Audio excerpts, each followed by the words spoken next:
All right. What's up, everybody? What's going on? Hey, yo. It's Dan Tom here for the Protect Your Neck podcast, host of this shit show. I was going to say S show, but I'll probably just end up cursing anyways. As I always put the explicit warnings and check boxes wherever you're listening. If you're in the future on Apple iTunes, give it a 5-star rating and review. I am working on, I got to follow up on some emails. I've been bad. You know me, tunnel vision, like a whale with ADD, just coming up for air and, focusing on one thing at a time. But we'll get on the Stitchers and SoundCloud soon. Got the smartphone-friendly players at mixedmartialanalyst.com. Won't plug the click-throughs. Don't deserve it. Don't want to take the time to. But yes, mixedmartialanalyst.com. My website hosts this here program with some click-throughs on there if you want to partake, as well as secure PayPal links, which, again, probably the last you hear me plug it the whole show. Really don't deserve to plug any of that after last week or the results. But as per usual, for better or worse mainly, I'm here to give you what I got. Honest, unfettered, and free. Free. For the last over half a decade plus, we've been at this show. I think this is episode officially 345. If you notice, I'm not putting the commentary tracks, the alternate commentary tracks. Feel free to keep giving me your feedback on those. We're going to try to improve those. Going to take another swing at the bat. Me and my guy, Ant Walker, who you could follow at Ant Walker MMA. Awesome guy. You see him do stuff over at Sherdog all around. Great dude, great follow. Going to be back with him in action this Saturday. We'll probably do the top 3 fights, which I do have thorough, Mr. Lebowski, thorough analysis for. Don't know what I can promise you after. I apologize, and we'll save those apologies for later, as I usually give those a little too much, but we'll try to parlay that into some positive momentum, perhaps. Just try not to pontificate too much and speed through. So maybe we can have like a manageable episode, not too long of a listener time. How about that for once? These, near 2-hour episodes. Not really getting complaints on it, but, as long-winded as my ass tends to be and appreciates that type of content, that's not necessarily what I'm trying to be. Not trying to get it wrapped up for you. What's up, Chronic Combat Conversations? Great follow, great show, friends in the community there. Love Tyler and Greg, Guru TB Scouting, I should say. Oi, oi, oi. Ossi. Oi, oi, oi. No Jake Matthews on this card, but we've got a little bit of Tyson Pedro. Pedro here. I love the Australian accent. Shout out to my guy Mark Fellows, wherever he is. Hopefully he's throwing one up. A fighter outside of the cage, and one I respect, Mr. Mark Fellows. A great fan as well. Great fan as well to the MMA space, but he lost to Jake Matthews. Pedro, tossing Pedro. As if like being called a pedophile is obviously horrible, not bad enough. Dan, are we really getting sidetracked this early? As if that's not being bad enough. Like something the way the Australians say it, it's like extra piercing. They're like, he's a pedophile. Oh, that guy's a pedophile there. Oh, you're a pedophile. It's just piercing. As if that's not bad enough. I love the Australians. I love the way they talk. I'm jealous. I'm not trying to be rude here. I apologize. I try to keep it. Me. I at least try to keep it even. And I try to, the old comics rule, which is, probably under a toxic era. So maybe we could throw that out. But I do try to spread it around and keep that same energy. I try to. Definitely call myself out when I'm being a hypocrite, as I shall do. We're going to be doing a recap. Thank you guys for piling in. Give the video a like. Feel free to jump in on the chat. Going to share this out. But going to be doing you guys know the show format. We're going to be doing a recap of UFC, of Bellator. Not a full Bellator. I didn't watch much. Barely watched the top 3 or the top 2 fights. And I didn't even watch what ultimately cost me my third leg there. Oh, the precious third leg. We'll talk about that. By the way, Aaron Bronstetter, you shout your speaking of Magomedov, who I lost in Bellator. Does that count? Did Aaron Bronstetter update the count of his ridiculous thing where anyone with the name Magomed in their name?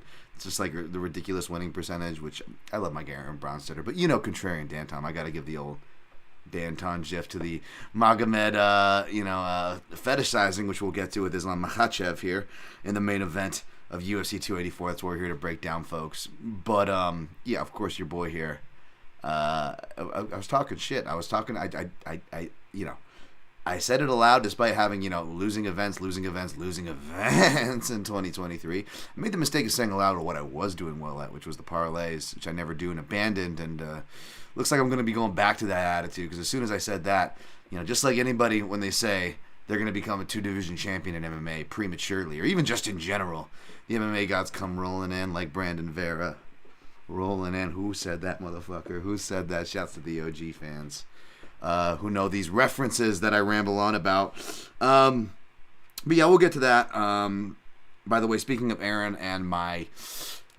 is maleficus the right word? Who knows? Just throw all the negative words at me. I deserve them.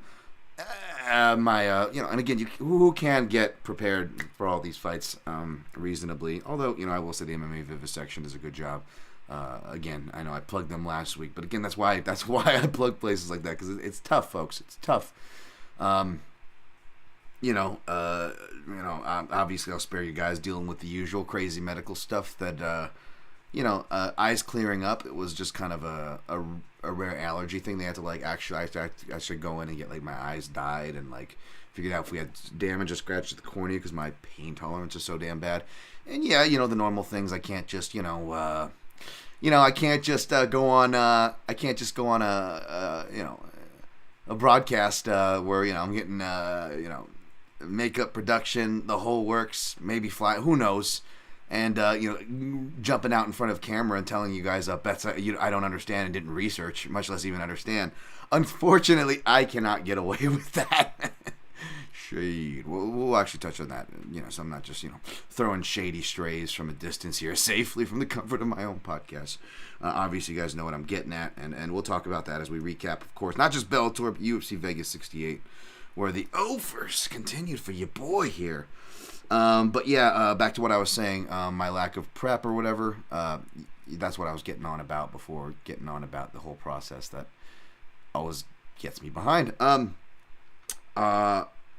I'm pretty sure we're back this week. I should have double-checked with my guy, Aaron. But, newsflash, hopefully, we're still trying to, we're still trying to, the smoke is still clearing, for better and for worse, right? Revealing stuff as well with the whole Krause situation. But, there were some reverberations with betting houses. That's no secret. Me and Aaron, coincidentally weren't able to do a pre-show that you guys were accustomed to on Twitter, which was great, because any late takes that I didn't get my ass prepared for this show, forgive me, or takes that, which always happens, even though I have my note sheets here, folks, I'll write stuff down and I'll still forget to say it. So any notes that I miss and slip through the proverbial cracks, it was great kind of having a fight day preview outlet to do so, since I haven't really been on the anything for my own outlet, though I will say I'll be on the did get an invite to do the spinning back click show for MMA Junkie, which they're now going live.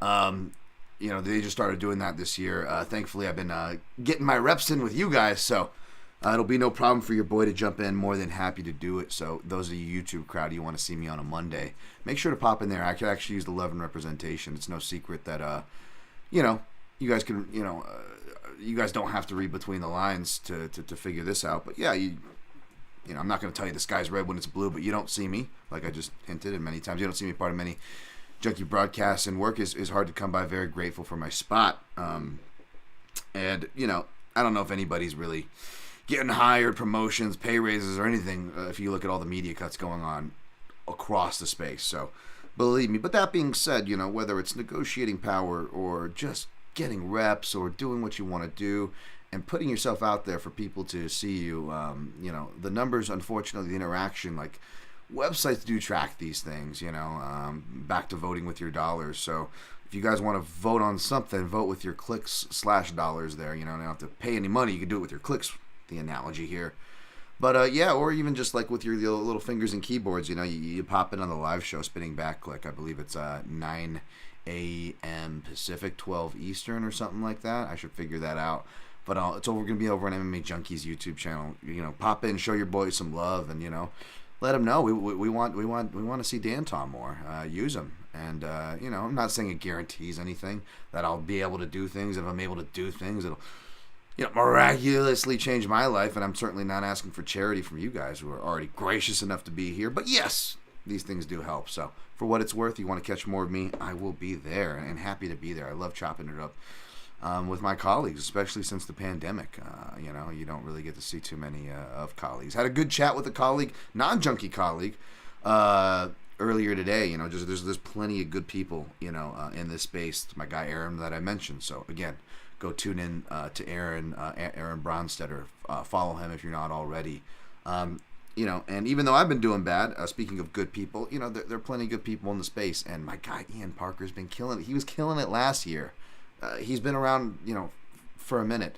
Whether it was like management back in the day to like Anik and Florian podcast. Now the dude's on ESPN. Dude's been killing it, man. Dude had an opposite night of me, and he deserves it. So even though I'm always like frustrated that like this, string of bad luck doesn't seem to end for me, that doesn't mean I can't be happy for others, man. So I want to shout Ian Parker, who is a good dude. I think I also forgot to shout a couple weeks ago my guy Dan Levy at Best Fight Picks for Jamal Hill. Again, we'll get to the Islam Makhachev fanboys and those who love to, kind of coattail on other people's hard work and act like they did it, and they're like in mentions or whatever. But like, so I definitely, don't like that. But there's like legit fans where it was like, shout out to my guy True UK fan Wes Colvin and being one of the early Izzy fans, or like there's just certain people in the community who have been kind of like OGs on waving these flags and who I associate with. So when their I told you so's come through from trains from way back, I always want to give props to that. The real ones there. And yeah, man. My guy Dan Levy, I know he's been killing it last year. Pretty sure he's still killing it this year. So hopefully my luck turns around, folks. Again, I didn't get a huge part of the card down, but I got some key bets in already, which is great, and I actually feel good about them despite having every reason in the world to feel terrible about betting this game. So I'm going to do my best, going to share out the link, and we'll get to it. How about that? Seeing Samuel Negrete in the chat. What's up, Samuel? He says, what's up, Dan? Longer the pod, the more info we get, and can't go wrong with the voices and impressions. I appreciate that. Yeah, we'll get to those. And I'll ask you guys, by the way, feel free to mention in the chat. We'll get to it. We're going to jump into the recap. But were you guys able to, me and my girlfriend were listening to it and giggling because we thought we could hear him come through. Were you guys able to hear David Clark come through in the broadcast? I mean, someone wasn't doing their job and they didn't listen to my podcast, and they didn't, get David Clark nearly drunk enough, because I wanted the man belligerent. But let me know in the chat while I share this out if you guys, heard David Clark and liked the video. If you haven't already, below. Again, 5-star ratings and reviews are always appreciated, folks. Gonna share this out and do my usual walk and talk. Again, no produces a help here, the one-man show and go. So appreciate you guys staying with me. All right. Hey, I actually got the tweet composed already. How about that? I was in the middle because I was bummed. I've left the Tafa-Porter hanging, and there's only 2 matchups left. And I'm in the middle, spoiler alert, between Tafa-Porter and Justin Tafa, but I wasn't going to get anything done or meaningful in that time. So I actually just took the time to prep because, again, everything takes a minute, You're doing your own producing, YouTubing, setting up, lights, video clipping during the week, shooting other separate videos with the lights and stuff again earlier in the week, writing between 2 fights, you're writing 3 in-depth articles, both from betting and analytical perspectives.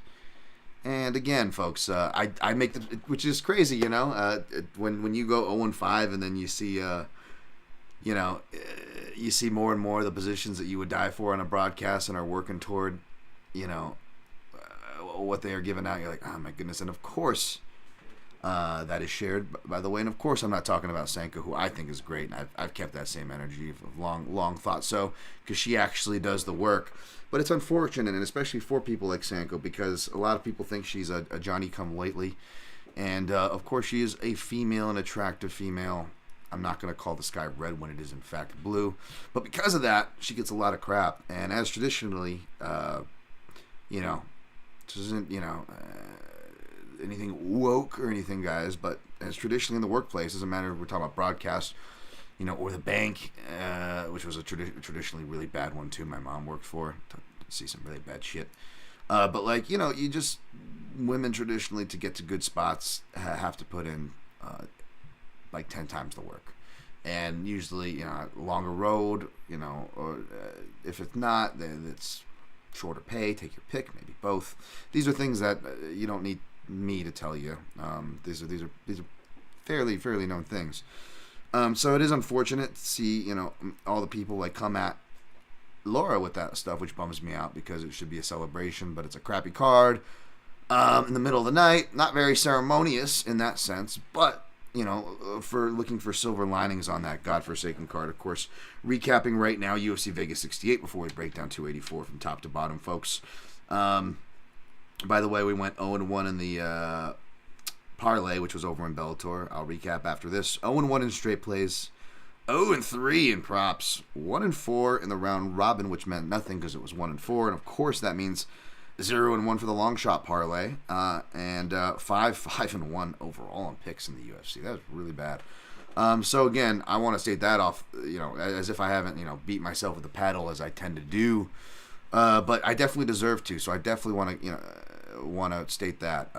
Not a lot of room to talk when I'm turning in results like this. But yeah, as far as Sanko goes, very defensive. And the crappy part is on that same very broadcast, you also have another woman debuting out of nowhere. I know she's done stuff with the UFC before. I've seen her pop up, but they really pushed her on the broadcast in a Johnny the Greek fashion, an actual broadcast, as opposed to, I think she's just been on like on the line stuff and like maybe some like social media stuff, but not like actual broadcast, like Johnny the Greek for Contender Series.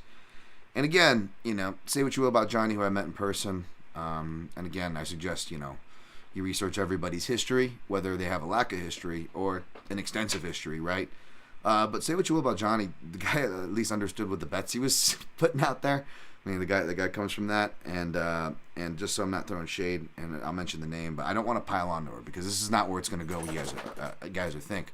I'm actually going to come around and explain why I actually felt bad for this person and why I'm still keeping a positive attitude going forward. So this isn't any type of or meant to be at least any type of crybaby rant. It's going in a believe it or not positive and sympathetic direction.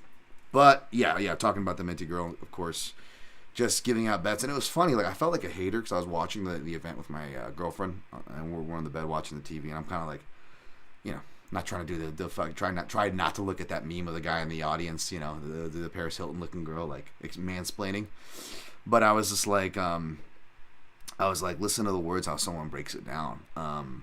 Listen, I forget what the exact sentence, but and this is not just to pick on her. You see this with anybody, where it's their job to talk and sound like they know what they're talking about, and if they don't, where she essentially said the fight doesn't start round 3 bet she was explaining it, and she explained it the same way or 3 different ways, and just said the same thing basically 3 different ways, and I was like, that's filler time. These things are short anyways. Like you don't have to have time. Me, it's like they're worried like, Dan, we know you have a bunch of analysis. That's not the problem with you. Cut it the fuck down. Definite problem for me.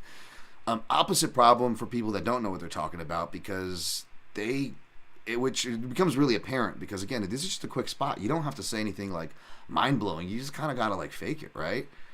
And it was becoming really obvious to me and others. And I was like, I wasn't even looking at the timeline. I was just talking to my girl, like breaking down how she was speaking. And I was like, that's not a good sign. That tells me she doesn't understand what she's talking about.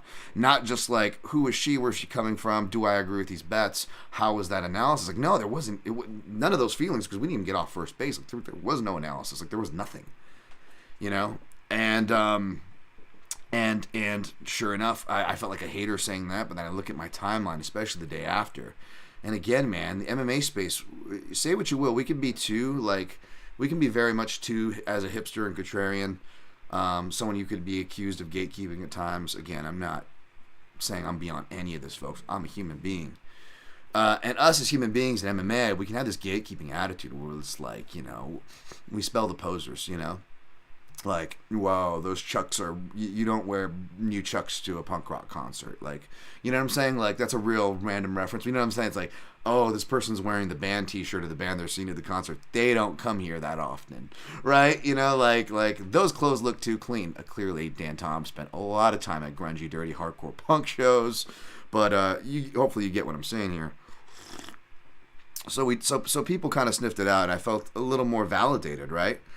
But, you know, again, like a week like last week, and especially trying to track more and do these things, and I know I'm not on Stitcher and things yet, but I am doing those things. I did revamp some playlists, URLs. Like, I've actually been getting things done, folks. I fixed my computer, did all these things, going through health issues, not being able to work out because of it, sacrificing this, sacrificing sleep, and, you know, going back to something I was trying to get away from for the first half decade of doing this work, where I'm averaging one all-nighter a week. Really bad for your health, folks. But you put all that work in, and then and I'm not, you know, I don't even know if it's necessarily, you know, bad bets, but it was definitely more bad bets because they didn't cash, again, according to my book, keeping that same energy than it was bad beats. I'm definitely not going to be crybabying about anything we saw.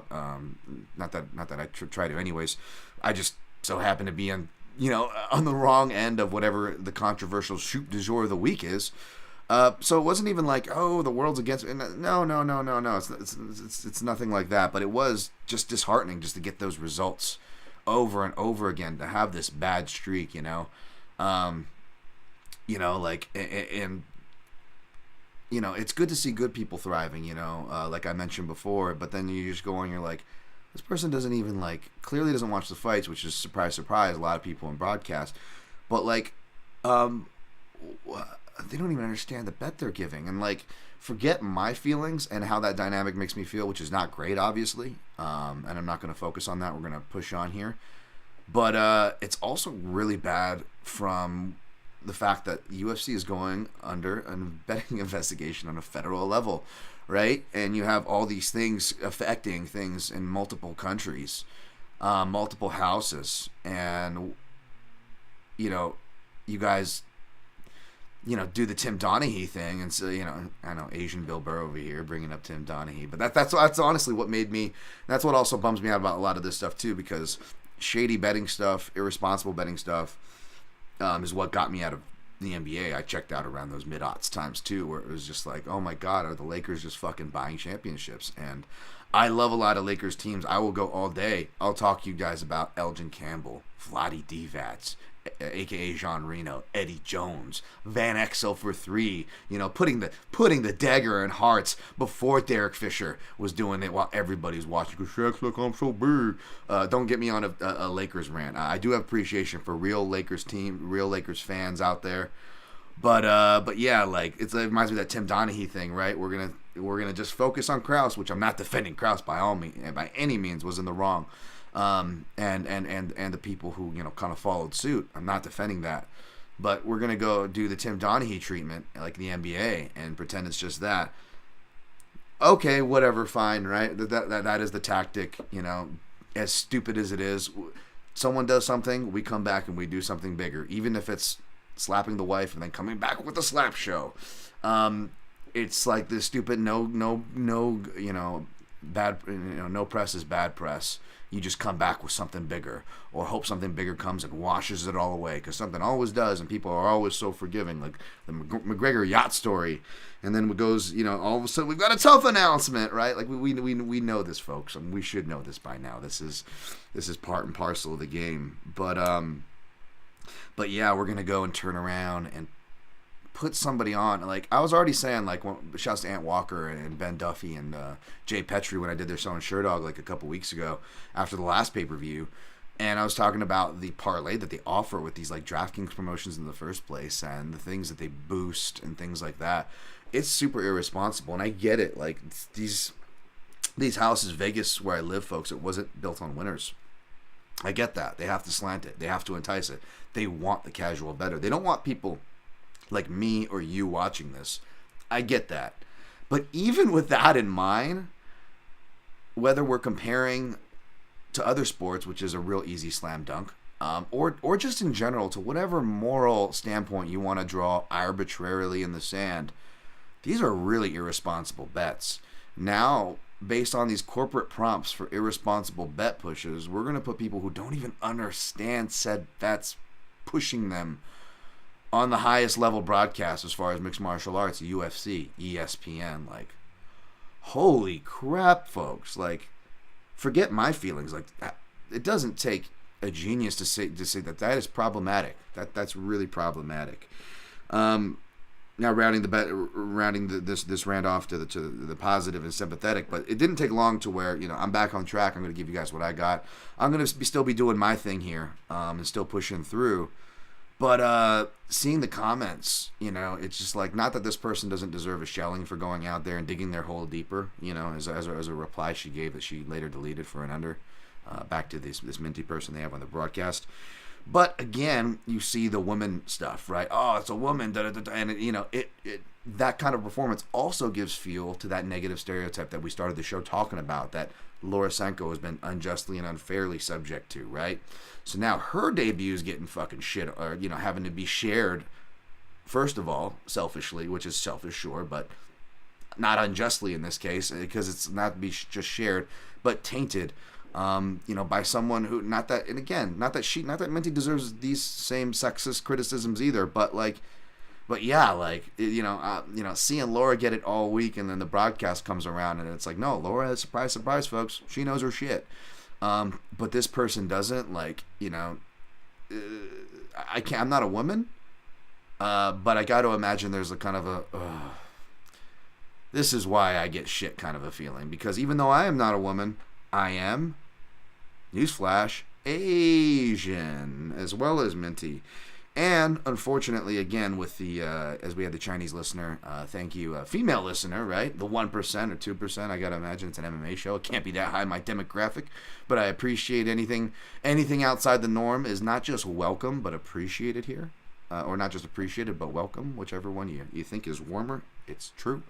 With the whole, balloon thing that going on, you got senators and stuff just sharing casual racism. Like, cool, casual racism already back on the timeline last week with this balloon stuff going on in the U.S., folks.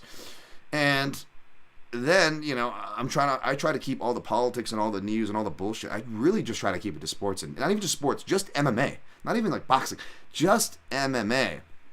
And now I got I thought Asians were good with numbers and all these things, and I'm not gonna go full nose in the air and not pretend I haven't made similar jokes to myself, but I'm making them about myself and not others, and not that this makes it any better, because there is a version of self-racism or whatever that I am guilty of, folks. Again, nose not in the air. I have my own shit that I'm guilty of here, too. So it's a little different. A lot of you will give me the pass. Well, Dan, you're Asian. You're allowed to say that. Okay, fine, if that's your feelings. I get that, but I've said the Asian numbers. I would be lying if I didn't say that. The Asian numbers joke on this podcast, or in rooms full of white people that I knew had maybe not the most politically correct opinions, and I wanted to either ingratiate myself / just make sure, not getting my ass kicked. When you grow up a certain way, I could totally see how people, get the forgive me, people in the African American community, but whatever the Asian Hispanic version of the Uncle Tom criticism that you would throw out. Asians, for example, they call someone a banana. You're yellow on the outside, but you're white on the inside, right? All races, I'm sure, have their versions of that. So again, folks, I'm not guilty here, but it just does suck to have to see that stuff, come back in. And again, lest we not forget. Asians been disproportionately been targeted for shooting, so much so in the past few years, folks, that we have our own themes of shooting. We had the massage parlor themed shootings that were going on, start a pandemic, fun, and we recently are just finishing the Lunar New Year shootings, and targeting elderly Asians and women just still seem to be somehow the top targets, which is extra just cowardly as shit. It just, just seeing all that stuff flood the timeline again was just no fun. So now I just end up feeling bad for the girl, and I'm like, Jesus, I hope somebody gets in her ear and really helps her, and hopefully for her own sake she puts the work in, because, there's plenty of people, that would love to be in that position. So I'm going to keep chugging along, whether it's getting, I'm trying to get on a broadcast as far as betting analyst, or just getting on my childhood dream as far as calling fights. But yeah, man, just seeing the trends, whether it's former UFC fighters for one thing, or let's just say, again, and I hate playing into that, but at the same time, you guys know me, I'm not going to call the sky red when it is in fact blue. But yes, the trends we're seeing as far as who they're betting companies are paying for. Betting representatives and broadcast representatives, let's just say. So I got some hills in front of me, folks, but I got my fucking shoes on. So let's go. Let's recap and let's attack. I'm gonna clean up the chat before we get into it. Here, hey, there's my favorite Australian. My favorite Australian, folks, is not fighting on the card. I don't know if you're nearby Perth at all. I'm gonna guess no, Mark. I think you're more by Sydney, if I'm correct.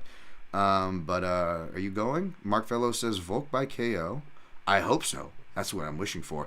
Islam will be lucky to see the second round. Big smiley face. Cheers, DD. Now that is the kind of comments we need balancing out with all the Makhachev noise. But obviously, you guys will see. You guys will see.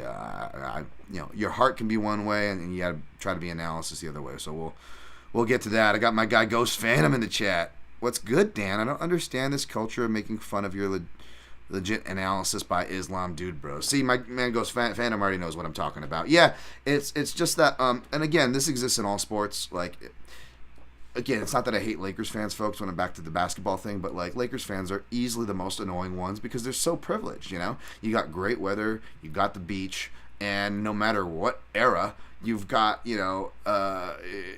marketing platforms that are going to, direct players to you, or even the team itself. It was the Minneapolis Lakers, right, back in the day, or the ABA or whatever, which I believe a lot of those, from their hardcore fans to the merch they sell in the Staples Center, whatever the hell you want to call it now, they include the fucking ABA titles that were in Minneapolis when there was like 5 teams or some shit. But okay, but yeah, like you'll see that, or like for example, I remember especially out here, like being one of the only people rooting for the Boston Red Sox in whatever was it, 2004. World Series or whatever, to break the curse, because again, Dan Tom, surprise likes underdogs, and because I live in a state, I'm from a state, Hawaii, which I don't know how bad it is, but Vegas obviously real bad. You got West Coast lack of culture, transplants, no professional team, and degenerate city with sports gambling capital of the world, right? So I mean, you want to talk about annoying front running fans? Like, it just didn't matter what sport. You just saw Yankee caps. I couldn't go, punk hardcore shows where like baseball caps were in. Everybody was wearing goddamn Yankee caps. And I'm like, Boston's got better bands coming out of it right now even. Like, what are you guys doing? You even follow baseball? Like, just because every bro, like, wears, like, Fred Durst or whatever, wears a cap, you got to too? Like, it just was so annoying. So, of course, contrarian Dan Tom cannot stand these fans. Even things that I like I was a big AFI fan back in the day. I could not stand their fans, though, And again, had nothing to do with, I'm all down with the makeup and the fishnets and the androgynous shit. Dan Tom's all down for that. It's all good. You're not going to weird me out. Go back and find Face the Jury photos. Maybe you might find one of Dan Tom with some, dressed up for a show back in the day with a little bit of eyeliner on, and of course for theater you also and film you also have to wear makeup. So, but yeah, no, it wasn't that. But just the fans were freaking annoying. Back to Ensign, Indecision Records, early 2000s punk hardcore band. I shared the image before as the bass player just smashing a kid to bloody pieces, and it says, Ensign, love the music, hate the kids. Not hate the kids, but, hate the fans. So it's just one of those annoying things. Whenever you have anything that's popular or successful, they're just a whole group of people who, if you want to go the psychological route, maybe they're just unhappy with their lives, so they're going to, like, jump onto something and make them happy, which inherently, thematically does not sound wrong, but they do it in such an annoying way. Just like a bully or classic projection 101. Again, if we're on the psych train here, you are going to, you don't like being bullied, so you're going to be that bully because you want to feel welcome. And so there's a lot of that bullshit. People just inherently, human nature, like to be right. So if there's someone like a Khabib with an undefeated, a 0, or an Islam who is close to, and people treat like so, yeah, you're going to get the same annoying front-running fans you do in any other sport, band, walk of life, I'm sure. That's my association. The The Volk thread was awesome, and your half guard thread is my favorite so far. Thank you, guys. Please share out that half guard thread. It doesn't get enough love. Shouts to the Miguel Classes, the Ocelot MMAs, Fedor's nephew, all these guys. I don't know if Fedor's nephew does or just shares them, or just shares cool stuff. But yeah, like these thread guys, really cool stuff. I don't do it often, but I am proud of that half guard one. Really proud of it. I mean, it covers Khabib, Little Nog, Big Nog, Randy Couture. Like it's a very like evolution. Random half guards you wouldn't expect, like Ioana Jędrzejczyk, as far as striker's defensive stand-up half guard, which covers a lot of the details, and she uses similar things like Volk does, by the way. So appreciate that shout. Jimmy Kudo, hi Dan, I know you picked Islam. Spoiler alert, Jimmy, just kidding, it's already out. But do you also hope, Jimmy says, that Volk can pull it off? Of course I do. Because, he says, he has great skill set. Yes, he does. Me speaking as a fan and not a bettor. No, my heart is right with you, Jimmy Kudo. You're not crazy. We'll definitely get to that fight here shortly. Here, 2-4. Just want to finish up a little bit in the chat, then I'll jump back. Synchro Wing. Don't worry, Dan. We support Sanko for her skills and research she does before the fight. She does. Jack Slack, Ghost, and Drake have sang her praises, as we all should. Well, I respect Drake, Jack Slack, those names you mentioned, so I feel less crazy if they're saying the same things as me, as always. So I appreciate you sharing that. Feeling less crazy. Hey, Makato Kayagoku, have you ever thought of doing recap shows separately from the preview show? Like our friend Jack Slack? Yeah, I just don't really dedicate it to him. I was doing that for the pay-per-views, sparsely and occasionally, and made it a dedicated thing this year, but up until, like, it doesn't take me very long with the butterfly effect as it is, especially with the UFC week-to-week schedule, and butterfly effect, basically one thing goes off, it can compound. Happens to your boy all the time with my, again, I'm incredibly lucky and privileged, folks. I don't get it twisted. I'm constantly thinking. I'm not even like a religious person, but I'm constantly, if I'm feeling good, I'm like, I am grateful for this health. I see my baby boy Benjamin. I am grateful for my baby boy man over here, my stink girl brownie below the desk, just being lazy. Like, I'm grateful for these things. But when it comes to circumstantial luck, it's fucking awful. It's fucking awful. It's just like an anger management, Meet the Parents movie. And I'm like stuck in a wash cycle. I'm not sure where I was getting to off that. Sorry about that. But yeah, with the recap shows again, I'm doing the live commentaries with Ant Walker, and when we're done, which makes sense, we're gonna kind of have our proverbial post-coital cigarette. No, me and Ant aren't doing anything like that. Don't worry, folks. You know what I mean? Just to kind of wind down, like oh my god, it's over. To give our reactions, but it's. Moment of reactions. Maybe you didn't catch everything. If you guys are watching at home, maybe you've been drinking or this or that. It could be the case for some of us. You got to keep in mind. I don't worry. I stay straight. I stay straight for the last one and stay straight for these. Not a problem. Because again, I'm trying to get the reps here. I'm trying to be professional, folks. But yeah, and plus calling it, like, we're not going to be accurate on our takes, on our scores. But I want to give you what's live in the moment. So that's why, although I'm not counting those as episodes, I'm releasing those the day after. If you guys really want, I'll do a recap. If I did something like a Patreon or something like that, then I would definitely probably do extra stuff behind the paywall to justify why the hell I would be opening one of those. But don't worry, folks, even if I opened one up, this show's not going behind the paywall. It's always staying free. And even if I do eventually open one up, I probably won't say anything about it for like months. I'll do like a Capoza. Like, you guys won't even know. I'll just have it up and I'll just see what happens. All right. Jimmy Kudo. Speaking of people talking what they don't, what they are don't know what they are talking about. Sorry, there is a lot of that in the MMA space. Yes, that I've seen lately. That's why for analysis I stick to yourself and Jack's like, oh, thank you, sir. Yeah, there is, and unfortunately, I'm trying not to be a hater, but yeah, it's unfortunate.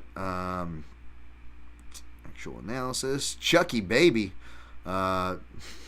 Chucky Baby says Volk gonna get squashed like a jobber versus Undertaker on Raw in 1994.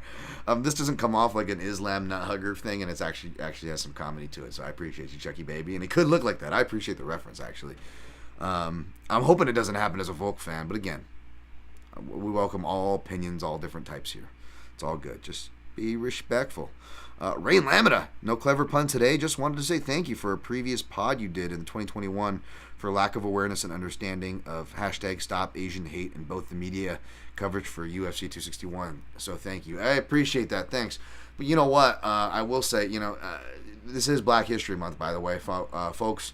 And even in the 90s, as bad as things could have been or argued to be, I don't remember it being that hard to come up with, say what you will, of course, maybe, you're getting more the classic Harriet Tubman than maybe like the Crispus Attucks or some other low-key figures of the world, granted. His story versus history, right? But at least they're giving something. A for effort, okay? Apparently, it's really difficult for the UFC. Do we give them an A for, not showing a white dude in Michael Chandler this year? Or, what do we grade just showing a bunch of fights where the black person wins? And there's a lot of people who are black, and how do we incorporate that with black history? Is it black history? Because a lot of these, not that they should be, but my country tends to, kind of North Americanize, American-centric some holidays in the way we do. I don't know if it's a worldwide thing. It should be. But again, just putting a fighter where the black person wins every time, I don't know how. I guess that's an effort. But yeah, when I see the way, I complain, in other words, that Asians still remain to be the only whatever general corporate whatever calendar we're going off of here as far as a monthly awareness that they have ignored for over a decade now, folks. Maybe it's good we stay out of the spotlight when it comes to UFC stuff. Maybe we don't want them highlighting us. It's probably just gonna be like Michelle Waterson showing her ass, because again, back to, and again, not to feel the any kind of incel bullshit talking points about women, but back to that Minty thing too, as well. It sucks because and again, I definitely don't want to feel this because there's so many of these fucking Andrew Tate incels who are just we'll take these points and run with it. So I am not, let me pre-state this is not trying to ring on any of those bells. But yes, if you want to look at a disparity as far as the stereotypical sexualization of any race, there is no bigger disparity to how sexualized Asian women are and how non-sexualized Asian men are. You will find almost no bigger gap in the totem pole. And not to discount anybody else, I just don't want to continue down this uncomfortable fucking topic. And I will say, and for whatever good, just to round out, so it doesn't get to separate it from an incel talking point, Tate talking point. Just because one side might be getting the sexual attention that maybe one side thinks it might get, that doesn't mean it's good either, folks. Because again, why I went to actually feeling sympathetic toward Minty, feeling really bad for her ultimately, because not just the casual Asian racism, there's the where they don't think they're being racist. They're oh, she looks like she could love me long time. It is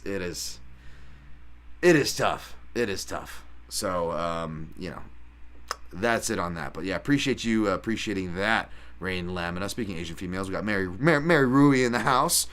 Hello, I am also second Chinese listener. That's right, another Chinese female in the house. That's right, baby. Female representation, doesn't matter where you're from. I appreciate it. But yes, appreciate Chinese in there. 我是中国人. I am Chinese. Of course, I appreciate seeing you in there. Mary says, I'm sure you already know, but there is a lot of Zhang Gang community that like to share your ideas on a weekly basis, and Whaley herself. I do, but I appreciate the hell out of you, Mary, and the rest of y'all.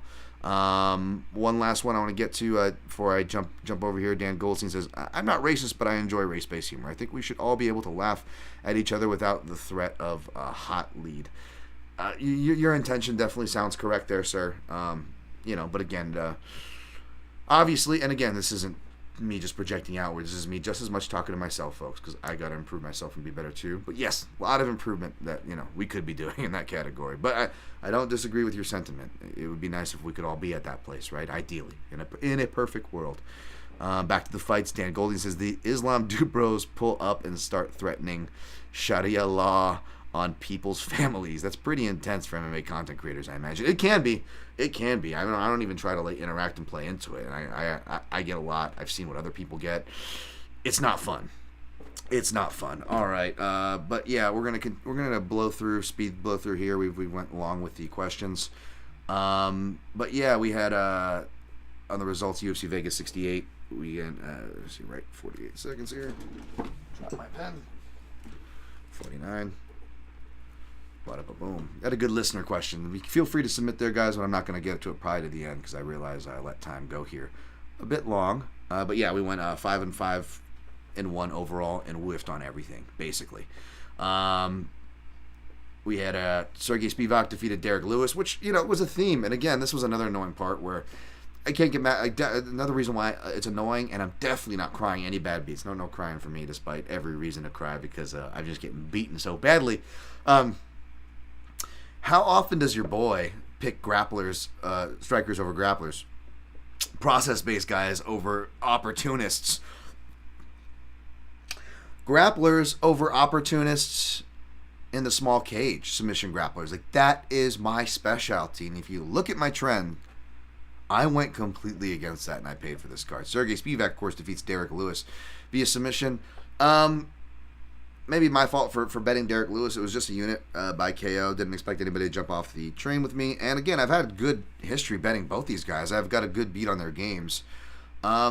It's weird. It's like it's an outcome that didn't surprise me, nor should it have surprised you. But at the same time, and it's not me being sour for being on the wrong end of it, but I would temper anybody who's saying, "How did you not see this happening?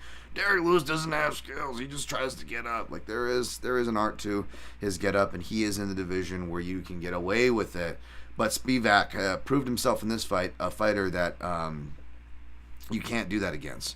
Because if you look at every fight, again, Brian Stann has been saying this forever, and outside of Daniel Cormier, and now Sergey Spivak, it's been true, but everyone who tries to wrestle him has usually failed.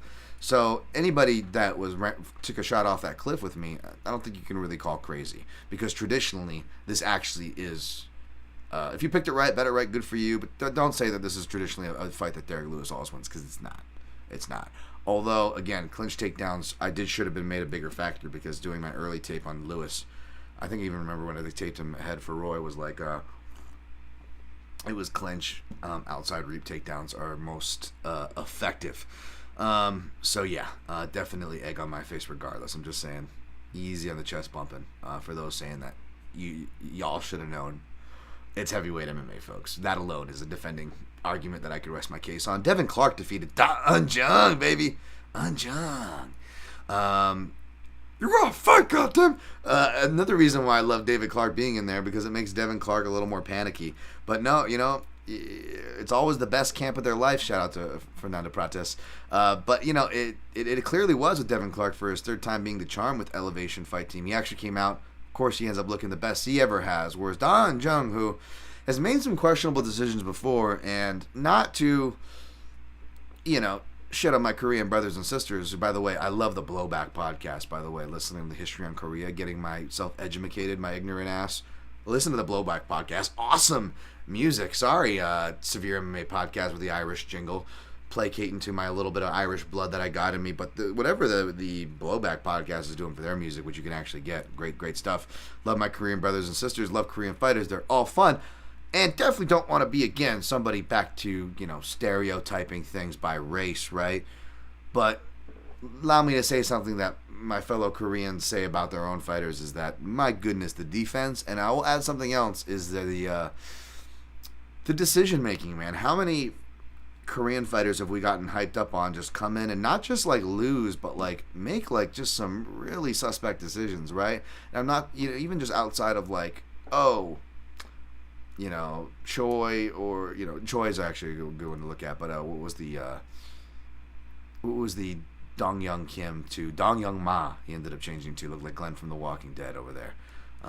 Unfortunately, it was made to look like him. Spoiler alert. In some scenes with some of the beatings that poor guy took. And I'll leave it at that, because I don't want to be Mr. Spoiler like everybody else is out there, even with stuff that's been out. I hate that. But yeah, boy, is that something to note. It's just easy on the Korean juice. Let's just say that. Easy on the Korean juice. I should note that going forward. Props to Devin Clark. Jung, even though at a detriment, he needed to strike more. The one thing is, I'm like, well, at least he was going for the sub. Almost got it. He was trying to cash it. Again, my analysis wasn't crazy. The analysis can be right, folks, but picking and playing are all three different things. To pretend that they're the same and to pretend that they're easy, get the fuck out of here with that shit. It is not, and I ate shit here. Marcin Tybura defeated Blagoy like boy Ivanov. This one sucks because, and again, not going to cry about it because just like the Raquel Pennington fight that did go my way this year, even though it didn't matter. I've spent all losing nights for your boy here.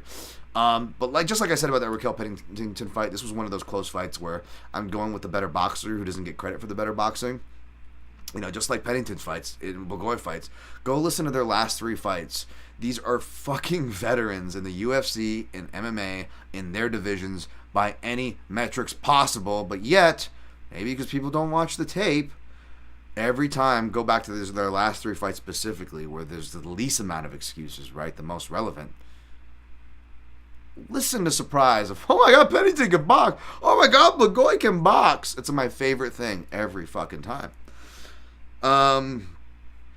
That being said, that recency bias or expectancy bias, if you will, doesn't necessarily account for much, though, at the end of the day, because not many people scored those first 2 rounds for Blagoy. Now, it wouldn't have mattered because, I don't know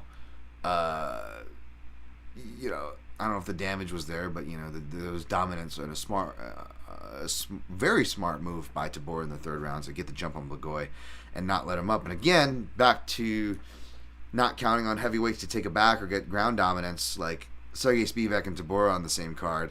Not very consistent, but quietly on strong rolls, which makes you forget about, which was annoying because, like, even though I started off, like, fading the Tybura hype and cashing on Tim Johnson, again, durable southpaw who can wrestle. Good underdog archetype. So I was riding with Blagoy here, who had an argument to win the fight, by the way, if you really look at the striking. And he was even the more impactful striker. But then everybody's like, well, he wasn't clean. And I'm like, oh, now you guys go, oh, he's the bigger, more impactful. When I'm on the side of the bigger, more impactful striker, it's, but he didn't land clean. It's like, if only you guys did that with every other fight. But now we're going to do that with heavyweights who don't have to land clean. Now we're going to fuckers. Okay, easy, Dan. You promise we're going to get mad. You promise we're going to get mad. But those things are true. Those things are true, and it is frustrating, regardless if you care, like Blagoy or not. It just, the guy looks like the fucking Grimace out there. He looks like he does not look impressive. I get it, and that's why I love him so much, because he's actually fucking talented.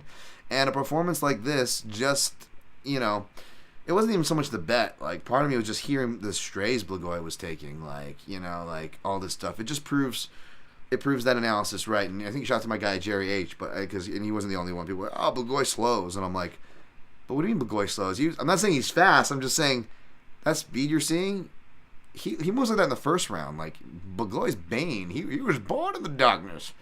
Yes, Mr. Wayne. Penis rises. Dan, what version of Dark Knight Rises did you watch? But yeah, like, he was born in that darkness, right? Like, he was born in the slowness. But again, 3rd round of a tough fight, and you got a guy like Tybura, one of the few heavyweights that can actually take a back to my original thought there of what I forgot in my original analysis of the man. Of course, it just looks bad on Blagoy, so it sucks. Maybe we'll get a good line on him next time out, but Tybura took it, no problem with that. Du Ho Choi defeated Kyle Nelson, a majority draw. Again, this was frustrating because, again, my bet was dead in the water. All only bet I had was Choi by KO. And even though Nelson did look like he was on his way out, and that break in time allowed a guy who traditionally fades time to recover, I'm not going to live in what coulda, woulda, shoulda land. There's enough people that bet Choi that, like, legitimately, like, lost multiple units that night, and my heart absolutely goes out to you guys. I know it's, like, the thing to, like, shit on bettors and whatnot, and, there's a lot of really bad people in the community, but, it doesn't mean that, I'm not going to sympathize with you guys, man. A lot of people had Choi should have won that fight. And what I hate about it is that, like, yes, it was a negligent foul. I don't think Choi did it on purpose. But it's just that whole thing of, like, it's not necessarily the same thing as a Khabib where somebody, like, goes, like, picks the undefeated fighter and then picks that one aspect and they run in with a giant shield to be that annoying person and whatever conversation argument is coming, and they just fucking, they're just super annoying because all they can fall back on is this person undefeated, and that's facts, bro. That's facts. And it's the most annoying way to talk and argue ever. I hate that, right? But there's a lot of that. Like, well, it was a foul. What, we're going to say that we shouldn't take fouls? But we complain all the time they don't take points, and now we take a point, we're going to get mad? It's like, no, and I get that, and I'm not saying that.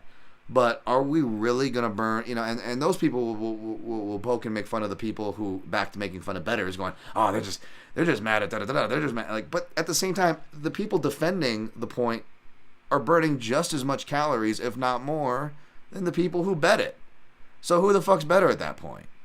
So all I tweeted was, I'm like, glad we can all agree that a point should have been taken while we return to business as usual when it comes to fight-changing cage grabs and potentially life-changing, vision-altering pokes in the eye. Glad we're going to go back to not taking points for those and letting those accumulate, even though the first warning is given in the back. Yeah, but let's get an accidental clash of heads. As bad as it optically may have looked, it didn't change the fight. It didn't do anything. So that was really unfortunate for Choi. Adam Fugit defeated Yasaku Kinoshita, defeated TKO. Happy for Fugit, and just feel bad for Kinoshita. And again, not Korean, but a hyped Asian fighter that falls, and it's nice to see like the North American audience actually getting hyped for an Asian fighter, or Asian athlete in general. It just really doesn't happen. And of course, they go to the stereotype of like, oh, they struggle when they come over. So that sucks to see on that level. But the under the only bet I had, which didn't pay anything unfortunately because nothing else cashed in the round robin, was the under that went through. And Shul Jubilee defeated Jekka Saragi. Didn't watch that. Jung Young Lee defeated Yiza. Didn't watch that. Rinya Nakamura defeated Kazama. I watched that one. It was just like I just tweeted the picture of Neo from the Matrix, like waking up right before he goes, I know Kung Fu. And I just put, like Nakamura was like, give me 3 southpaw weapons and set to spaz. I know Kung Fu for the last time. No, you don't. Hyun Sung Park defeated Seongguk Choi. Did not watch that one. Sorry. Jong Young Park defeated Dennis Tiliulen. Didn't watch Iron Turtle, unfortunately. Tetsuro Taira defeated Jesus Santos Aguilar. Did not watch that one. Again, I was running around a doctor's getting treated, probably getting dye shot in my eye and stuff during this point. Are we under an hour? 56. All right. 56:30. Bellator. I'm not going to give you guys things for Bellator, but yeah, Magomedov lost. So my parlay was dead in the water before we got to the other 2 legs. Johnny Eblen defeated Anatoly Tokov by decision. My breakdown went pretty much as is. Eblen picked him by decision, said Tokov would flag, and said Johnny Eblen was actually good. And even though there's obviously not an apples comparison to an Alexander Volkanovski, you guys can see what I'm saying as far as showing in-fight flexibility, being able to stick and move on the outside, high percentage choices in the grappling, good in-fight decision-making and fight IQ, even when kind of wilding out there. Ryan Bader defeated Fyodor Emelianenko. Still in the first round, but on the ground like I expected. So I guess better earlier than later, especially with the way that as much violence was able to be in that fight. Really sad to see. Really cool for Coker to try to like actually care about MMA history, to see all those faces in there, even if some of them didn't really have strong connections to Fedor, like Matt Hughes. But like it's just cool to see as a guy who appreciates history. And again, even though I like me some Bellator, I don't know if I pissed them off. Some of the PR people I noticed unfollow me, but they're not impervious, and to criticisms or anything either. But I will say something I've always appreciated about Scott is real old school, traditional martial arts guy. Appreciates the history of the sport as well, and that always kind of shows. He always kind of has his signature there. So I will give him that. All right, that ends the Bellator recap. 58:05. And we will get into, I already got my shouts done, not doing any Amazon reads, so yeah, let's get into UFC 284, shall we? That's right, UFC 284 at roughly 59 minutes in. Of course, we'll get a little bit in there. Let's go. Theo C. Jr. Yo, Dan. What's up, Theo? Sorry, I'm just reading some things. I'll get back to him later. I really want to get into this. I'll get sidetracked. I know myself. I won't ignore you guys though. So, like I said, it's headlined by a super fight. Islam Makhachev -380. Alexander Volkanovski +310. I actually want to thank you guys for checking out this breakdown. Hopefully you have. I really proud of it. Writing about both their games, and I know you guys appreciate when I incorporate actual GIFs and things to do it, and I did it like for both fighters in the striking and grappling phases of the breakdowns there. They were in reference to those threads that I used off of, and that's part of the reason why I tweeted those out. I tweet those out not just for engagement, get people to follow me. Like, no, there's actually time and craft. Not that I'm some video editor or some fucking, whatever person you need to listen to, I guess. But like, yeah, like there's a theme to it, I'm not, like I'm actually clipping the things I'm talking about in there, and then I talk about them in a different way, and they nod to each other and they work in the breakdown. And again, you can just go to the staple info and just see the basic info and little tendencies and read my cliff notes. You don't even have to read the paragraphs, but if you want to go further, that's there. And I'm actually citing work and talking about their games and putting in these tweets, but I'm writing these breakdowns. I'm formatting it. I'm taking the notes to write the breakdowns. I'm clipping. I'm taking not just doing tape notes for the breakdown, but also doing timestamp notes. So I'm going back over tape, then having to go back, feed, edit, post, share, thread, swipe away Islam trolls. Go record my breakdown. Set up the So again, that's how when you incorporate all these things, that like especially when it comes to a fight that should be getting promotion that it's not getting, from Dana White promoting this fucking white power slap league or whatever. Like, yeah, it sucks. It's really crap to see that they're having to share their promotion time with that trash. Like, I wrote down here, folks, Penn GSP 2 Dreams. Like, I know it. Like, Ariel was saying, officially according to the UFC, number 1, number 2 pound for pound the last time was Jones Cormier. That was a big deal, and I appreciate Ariel and anybody, like I said, trying to shout history. I don't know how consensus that was at that time, but I will say one of the best times we had it. It was so good that you want to talk about promotion. The UFC, this is pre-Fox era, unveiled like multi-million dollar per episode production costs for this thing that you hear fans from the golden era speak fondly of, called UFC Prime Time. Shout out to Goes, trademark there, the way I said Prime Time. And the first time they did that was with Penn GSP2 for UFC 94, I believe, because 93 was Shogun Coleman rematch in Ireland, which was a really sad sight. Don't go back to watch that fight; it'll just depress the shit out of you. It's kind of funny. But this was a big fight. Like, they really promoted it. It was in the golden era where we weren't getting shit shoved down our throats every month, or every week, I should say. And there was time to promote, and we actually had dominant champions. You had BJ at lightweight, you had George St. Pierre at welter, and Anderson at middleweight. It was a really special time. At the time, although myself and a lot of people would, and probably should, not to be honest, tell you that George St. Pierre is the number 1 pound for pound all time. And, I know he cherry picked when he later went up to 185 to get that title, but he did do that, yada yada.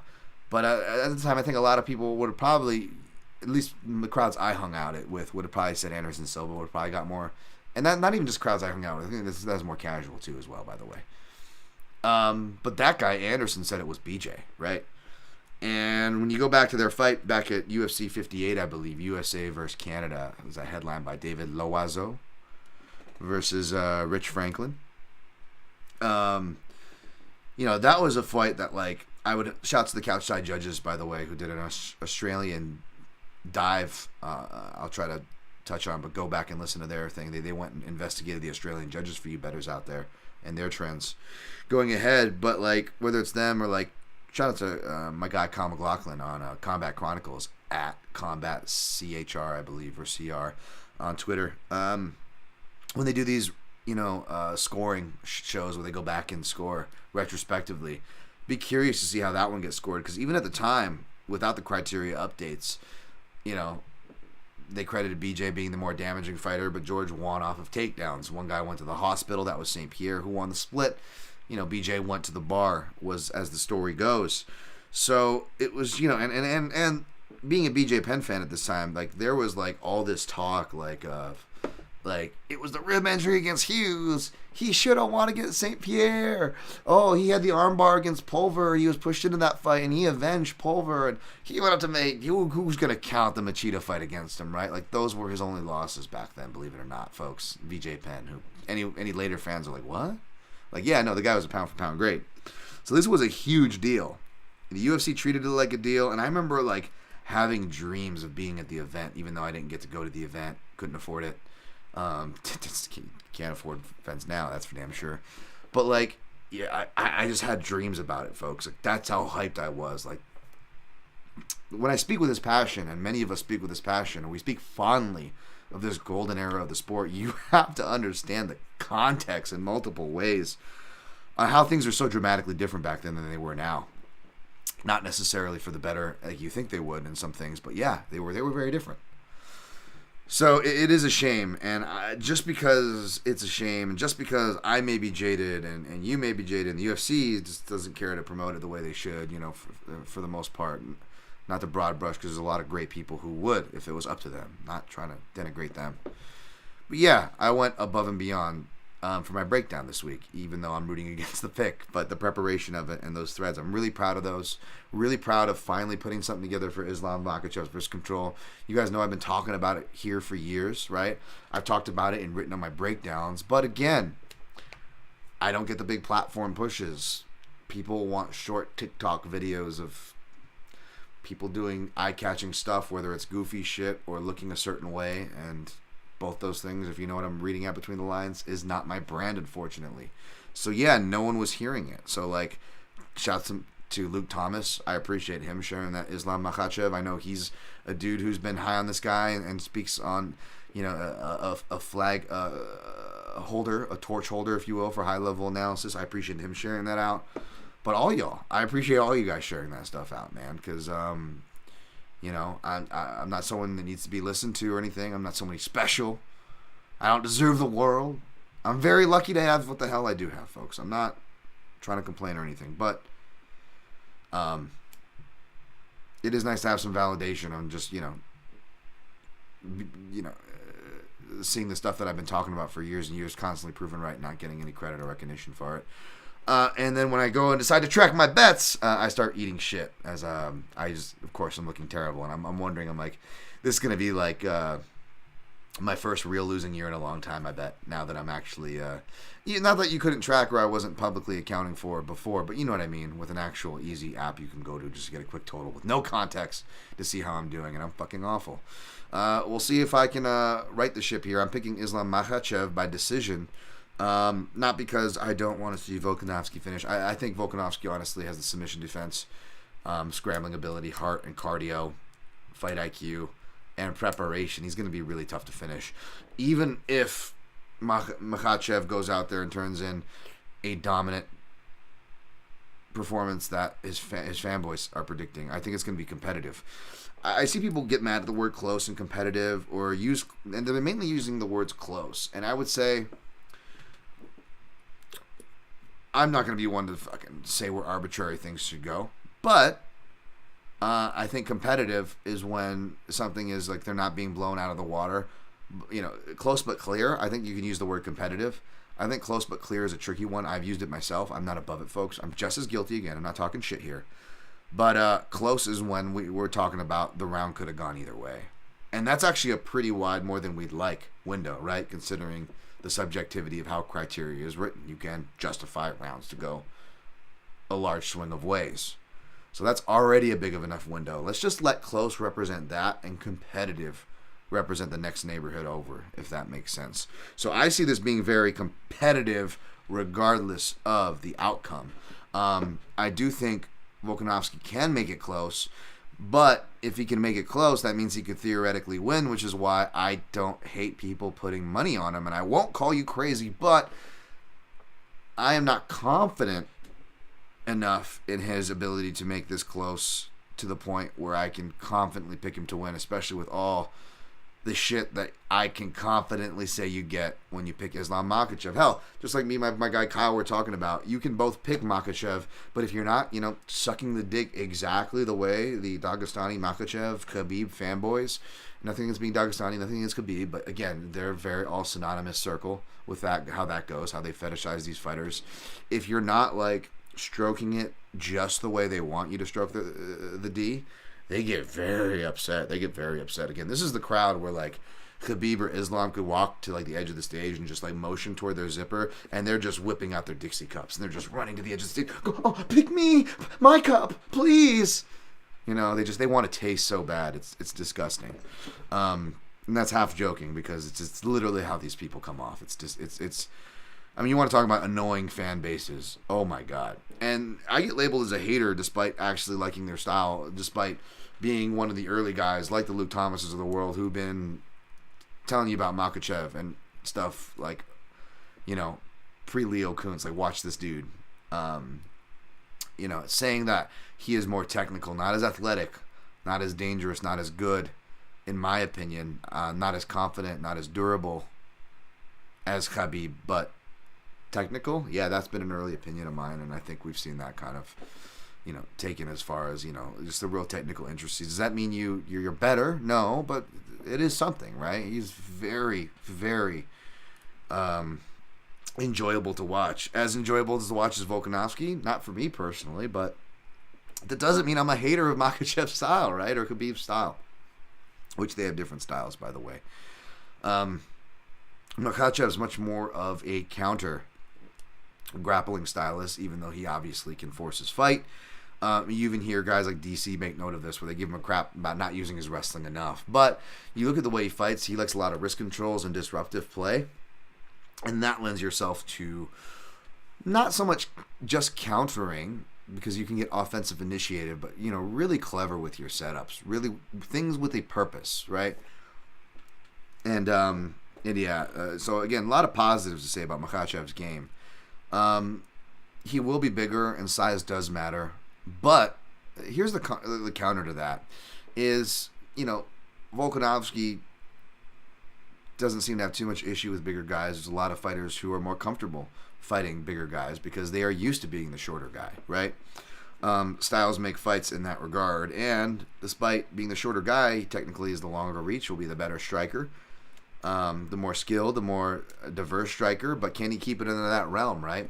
I would like Volkanovski. I would do like a contrarian pick and pick him in late rounds, but the thing is, Makhachev, just calling it for what it is, man. He's been a bony kid his whole life, and after about UFC fight number 2, which was his loss, you got some positive tests, you got some layoffs, and he did focus on doing his last of his Sambo competitions, I believe as late as 2016. But like a lot of those guys, everybody makes the stereotype of Thailand. What about going over to the UAE? His team over there, Abu Dhabi, right? Trains over there just as much, if not. And since he started doing his camps over there too, different vitamin regimen, maybe a different doctor. Dude looks, very strong and big. But I will say this too, is that grappling styles make fights. Now, even though Volkanovski is an overall more flexible fighter, a good answer to flexibility, again, is hand fighting, because it's just such a connector to all phases of martial arts. It's such a disruptor. It's such a powerful agent. Again, an unsung hero, as I call it. So that's where a lot of my confidence as far as the technical acumen, adaptability, stymieing could happen. But again, part of me is curious, like, what happens if he does start to tire, right? Maybe it's a tough cut. Who knows? That's where things can kind of get interesting if he can force that pace, and how that also rounds back to not just speculation on size, but why not to, or on weight cuts, but why not to get too high on the size things? A lot of times there are so many, it's real popular, whether it's, and John Anik was talking about it from the top level. I love John Anik, but he even admits it himself to, down to the degenerates where I live and all the betting people, right? Like, there's so many people that are just like, oh, but did you see the size of them? Oh, the reach advantage. Oh, you're gonna get plus money and a reach advantage. Like, Yeah, Dan Tom Jerkoff GIF. Like, it's not the end all be all in this stuff, and particularly in grappling. We talked a bit about the striking as far as size, but grappling. I mentioned this with Stipe and Cormier, and it didn't really come to fruition. But when you talk about different size of fighters, and they both are wrestlers or both are good grapplers, how do things stack up? You favor the guy based on size. Well, it's a two-way street, because if you're a guy that likes control, like a lot of these, Dagestani, meta to stereotype that game and stuff, and wrist pins, cross wrist rides, control, ground and pound, pressure, cook to submission and punishment. Well, you don't want to face somebody that's going to make you work hard and scramble. And I personally I'd rather grapple with bigger people. I don't like going with smaller people, because they make me set a pace that I don't necessarily like to keep. Now, I'm more of a distance runner. I'm not an explosive guy. I let people get their explosive stuff out of the way. I'll look to counter while it's going on, but I really look to step on the gas until they start to show their first times of tiring. The whole late Robert Follis, wait for them to put down the pack so I can pick it up, because that's when they're going to be most vulnerable, if I can survive and manage properly, right? So it's not even like I'm afraid of my cardio, but even though, despite being more of a distance runner type, as far as my cardio and approach, that even then, I still don't like going with scrambly guys. They just, they're more technical generally.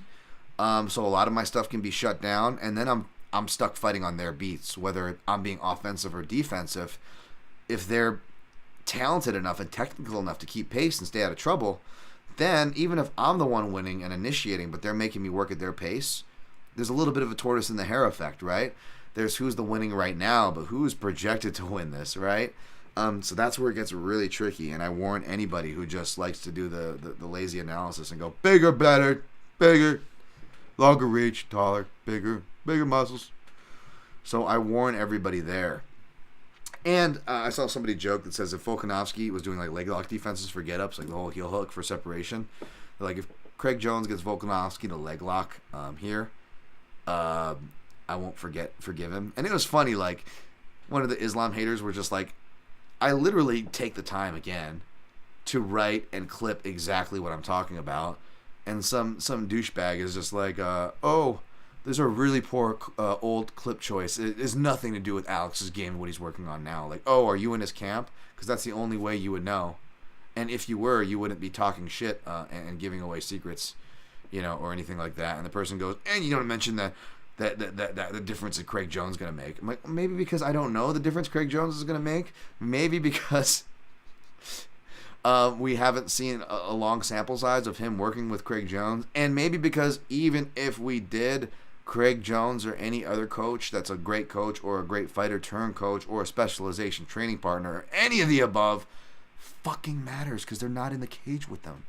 What the am I supposed to analyze the what ifs? You know what I'm saying? And then the person sums it up going, Islam's just gonna beat him anyways. Like, say, it's like, okay, buddy, like you just literally shit on your own points 3 times in one T. Congratulations, showing that you're an asshole and a dumb one.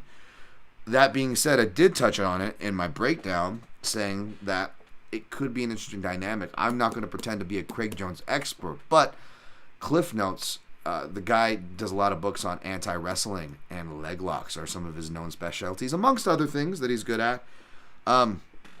So that is the whole reasoning as far as why the anti-wrestling, why he would incorporate him. And as far as the leg locks go, I actually think it's kind of interesting, because I mentioned this in Makhachev's last fight with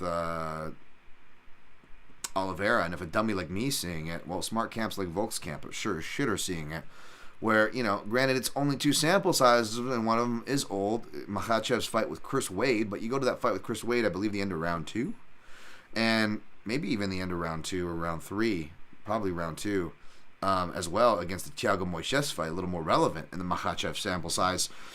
He gets caught and stuck in leg locks for like about a minute, and he gets saved by the bell ringing because he makes the wrong decisions that actually put him in bad heel hook positions against Chris Wade. And years later, the only improvements he does against Moises is that he makes even more conservative and just doesn't want to move and just stalemates until the end of the round and lets time run out, looks to his corner. Like, not great signs. This does not show, which makes sense. You look at when he started getting into grappling, around 20, late 2000s to 2009, 2011. This guy's starting his pro career, right? I'm grappling at Extreme Couture, and even I feel like I'm ahead of the game because I was lucky enough to have like guys like Neil Melanson, who was educating this stuff on the leg lock stuff before even Danaher and Danaher Death Squad guys kind of really got popularized with the leg lock. So that when that wave came about, as it does in no-gi grappling first usually, these kind of MMA trends or grappling trends that do make its way to MMA, however faint, is up to argument. The ones that make it, that's where they generally stem from. Luckily, I had a bit of an education on that to kind of see, understand that and appreciate that game as it was hitting. Since then, it's popularized, but again, is that mainly over here, Europe, other places, maybe more traditional BJJ places have been late to accept it. They have rules that kind of dissuade against it. Flip side, opposite BJJ, wrestling more judo sambo, which is in Dagestan, those parts of the world, there's leg locks in there too, so it's like they should have a leg up, but it's more like rolling knee bar, straight up stuff as far as like innovative, stuff, much less any jiu-jitsu centric parambolo stuff. Like you're not really going to see that in their styles, so because of that, does your defense get weak? Even me, I need some leg lock brushing up on, folks. My knees and my confidence are both terrible, so I find myself, especially when I was having to wear wrestling shoes, tapping really fast, more than I would like, to leg locks just to be safe. And because if you don't practice them, it's like, holy crap, right? So, again, not that I'm expecting Volkanovski by leg lock, but can he use those to get out of precarious positions, knowing that Islam, as good as he is of a grappler, that is literally the one place that he hasn't shown, he has shown any holes in his armor there. So, not crazy, anyone pointing out the leg lock thing too, so we'll see. Am I going to count on leg locks in MMA at this high of a level to be the difference maker? No. But is it worth mentioning, and is there facts to support it? Yes. So that's something worth watching out for. But yeah, I'm going to pick Makhachev here. I think as far as bet goes, I haven't bet this, but the only thing I would maybe bet would be like fight goes to decision at plus money. I would like more than plus 120 to 138-ish is where I'm seeing it now. But that would be my bet, I don't blame anybody for taking, if you like Islam or Volk, like maybe sprinkle on them by decision. Honestly, I don't want to bet too much on this fight. I'm picking Makhachev. I'm rooting for Volkanovski, and if I do bet, it's going to be betting in the middle, folks. I mean, I don't know how much more segmentedly politico correcto I could get with that, but yeah, that would probably be it, as I'm doing. I don't even know if I put that in my round robin either, but I will have something for the next fight. Let's see what time is like here, 121. I'll go through some questions here. 121 and Volk Mach, unless you guys have questions on it. All right. Rain Lamina. I hope us Whaley fans aren't like that. We don't think she's unstoppable. We're just excited to see her compete. No, I appreciate you guys. That's another thing about the Volk and Makhachev fans. Something my guy Kyle brought up is like, dude, Volk is legit pound for pound number one. Even people that weren't giving him that credit before are now giving him that credit.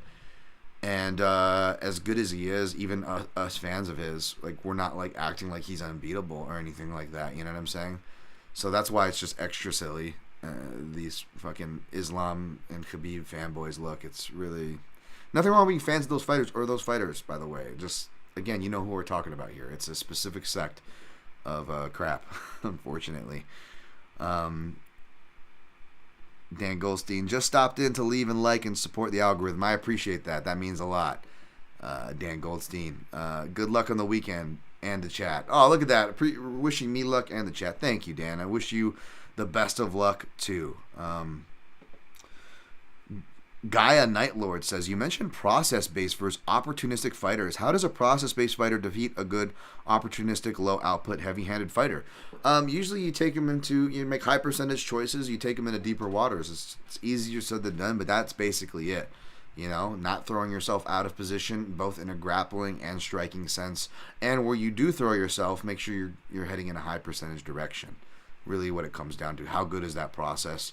Do you have durability to support that process? Good submission defense if you do get caught in those precarious positions. These are things on how you can outweigh who perhaps has a better chance of coming out on top. Because there's no hard and fast rule there, folks. Jimmy Kudo, no egg on your face for some of these picks. Your analysis is always appreciated. Appreciate you, Jimmy Kudo. All right, Synchro Wing. I like that yourself can admit that if your pick doesn't hit, that you don't make excuses for it. Nope. I feel like I try to do a good job of that anyways. I'm not perfect. Never claim to be. But yeah, I try to keep the same energy on that. He says, I have ran into a channel that does analysis with their prediction. When their prediction is wrong, it's a bunch of, he says, continues, excuses like Fighter A didn't prepare well and should have beaten Fighter B if they prepare the way I predicted. I mean, yeah, you could. That's a dangerous game to get into because you could always do that, right? Like, that is always a woulda, shoulda. That's why I try to say, try not to live too much in woulda, shoulda world. You know what I'm saying? Try to live more like in positive world, like my guy Alvin Yakitori here. Right or wrong, Mr. Tom, the analysis is always good. I can speak for most of the MMA Mania gentlemen from Mr. Riggs. We all love your hard work, thoughts, and takes. Appreciate that. Ghost Phantom, love Johnny Eblen, very interesting fighter. Yeah, I'm glad that fellow analysts like yourself appreciate that. Ghost Phantom adds, do you think debasing outside low kick for the lead leg is a good idea in the open stance matchup? I don't think it hurts. Islam and a lot of these fighters don't, for as takedown heavy as you associate them, they don't really have those catch kick counters like you would expect. They're great at sweeping the foot as far as foot sweeps go, and foot play, leg play. Foot play sounds like it's a speaking of Dagestani fetishes, right? He's got great foot play. No, leg work, right, in the clinch on the floor. But as far as like those catch kick counters, like no, he doesn't really have those. All right, let's see. Craig Jones said Ortega is a more submission-wise than Islam. Would you agree with him? Growing asked this. I get what he's saying. Whether it's MMA or grappling sense, he's the more dangerous submission fighter. I don't think that's wrong. But again, getting to winning conditions, keeping winning conditions, high percentage choices, back to those things. He doesn't have that because Islam's more of a process-based fighter, which is probably why most of us are picking him, who are actually trying to put, thought into this. Whereas obviously Ortega is a very opportunistic fighter, right? One of the most. Jimmy Kudo, did you know that Alexander Volkanovski is also part owner of Bang Tao? Oh wow, I didn't know that. Fun fact, he said that on the Countdown show. So that's cool, right? They have Jiri, Whaley, Loma, Taito Iwasu. Yeah, great stable down there. Really respect the Hickman brothers a lot. And it looks like they brought in some really good people, some really good Russian wrestlers as well. Freestyle wrestlers. Shout out to App Feeder's nephew on Twitter. He actually tweets out the names. Thoughts on the Giggler sweep, knee lever from bottom guard for Volk instead of... I'm not too familiar with it. I know what you're talking about, that move. And it's based off of a half guard sweep that I actually really like. But yeah, I don't know. I'm not going to be counting on, like, again, one super secret move to defeat Islam. But I know I've seen that tweet and that joke kind of going around. That just teach him a Giggler sweep. All right. Mark Fellows, is Jake Matthews on the card? No, Jake Matthews is not on the card, Mark. Jake Matthews. Jake Matthews wanted to fight. Really big mistake because he took a fight and then lost his spot and momentum for him. Now it's Jimmy fucking Crute. Jimmy fucking Crute. We'll talk about Jimmy Crute in a bit, leaning his way. Next fight. All right. Timestamp here. 127. Emmett. Mr. Emmett, plus 155. Yair Rodriguez, minus 180. Again, despite Alexander Volkanovski, the reigning UFC featherweight champion and number one pound-for-pound king, is alive, well, thriving in hell, even fighting on the very same card. The UFC, of course, sees fit to keep up their tedious tradition, keeping interim titles in circulation. Which is bullshit. Don't even give me the, guarantees him for a title shot. Like, I get what you're saying, but how much does it really guarantee him? Oh, they fight for more money if it's 5 rounds, and if it's for a title, how much more money? How much? How much are they really getting right now? I mean, certainly going to be afraid to ask for money if you see him, like, you see the UFC cutting everybody, letting everybody go from Francis Ngannou to Saeed Yakub Kakramanov, because someone that's talented, and has the potential of earning more money. Like, no, they don't want that anymore. They don't want that anymore. Nope. It's the ultimate filler of content. Ultimate filler of content. That's what they want. Can you fill in, buddy? We'll give you a bonus if you can, but don't expect much more. If you ask for much more, you probably won't get it. In fact, probably put a black mark behind you secretly. Who knows? Who the fuck knows? As volatile as this fight is, I actually have somewhat of a clear, not confident, but a clear read. Either guy could knock each other out, which is, spoiler alert, why my bet for the card via Action Network got a unit on Fight Doesn't Go. You probably get it a better number throughout the week. I was only able to get it at plus 100 for a unit. You can get cheekier and even play the under, like an under 2.5. You can get a good number, because I'm calling for a second round finish. Most of these guys' finishes come in the first 2 rounds. If not, it comes at the very end of either 3-round or 5-round frames. So even if they're losing, there's still hope. And even if you bet the fight that doesn't go to a finish and we're in like the last minute of round 5, as we've seen Yair versus Korean Zombie, there is still hope. I remember walking away from that fight going, fuck, man, I bet the fight doesn't go the distance. And I'm like, I lost this bet. And I walked away, and all of a sudden you just hear, oh my God. And I turn around, and you see Korean Zombie in like a Family Guy / Marty McFly face down position with his hand behind his back, right? That was crazy. So I don't feel like I really got to explain or justify my bet or defend myself for making that bet. But I did end up finding Rodriguez. I think it opened at plus 340, so maybe you were able to get it higher. But it dipped immediately down to plus 275, and you're stuck trying to find better numbers. I did find plus 300. Yair by KO. I put 0.33 Scottie Pippen, 0.33U on that for a pretty much a unit return, not 99, 0.99, so pretty much a unit return on that. And then in another house, I took him small, 0.17, so a total 1.5 unit, divided up multiple houses, total 1.5 unit. But Rodriguez round 2 KO, I got that at Bet Online at plus 1150. So I put 0.17, 0.17U, baby, for almost a 2-unit return, if that bad boy hits.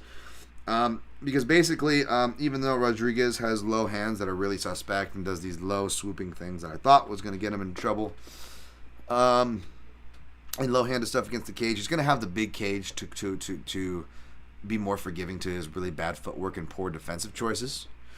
But again, Emmett goes to the body, comes up high, does shifting, corralling, southpaw combinations that actually could serve him really well here. So again, no one should be surprised if he gets the KO. And if he does, we'll still profit with the way I'm playing this. So that's good at least. But you look at kicking defense, even guys who aren't normally big kickers knew that he, could see that he doesn't have great kicking defense and hasn't gone against many kickers, which is why Shane Burgos, you forget he spammed leg kicks in that fight.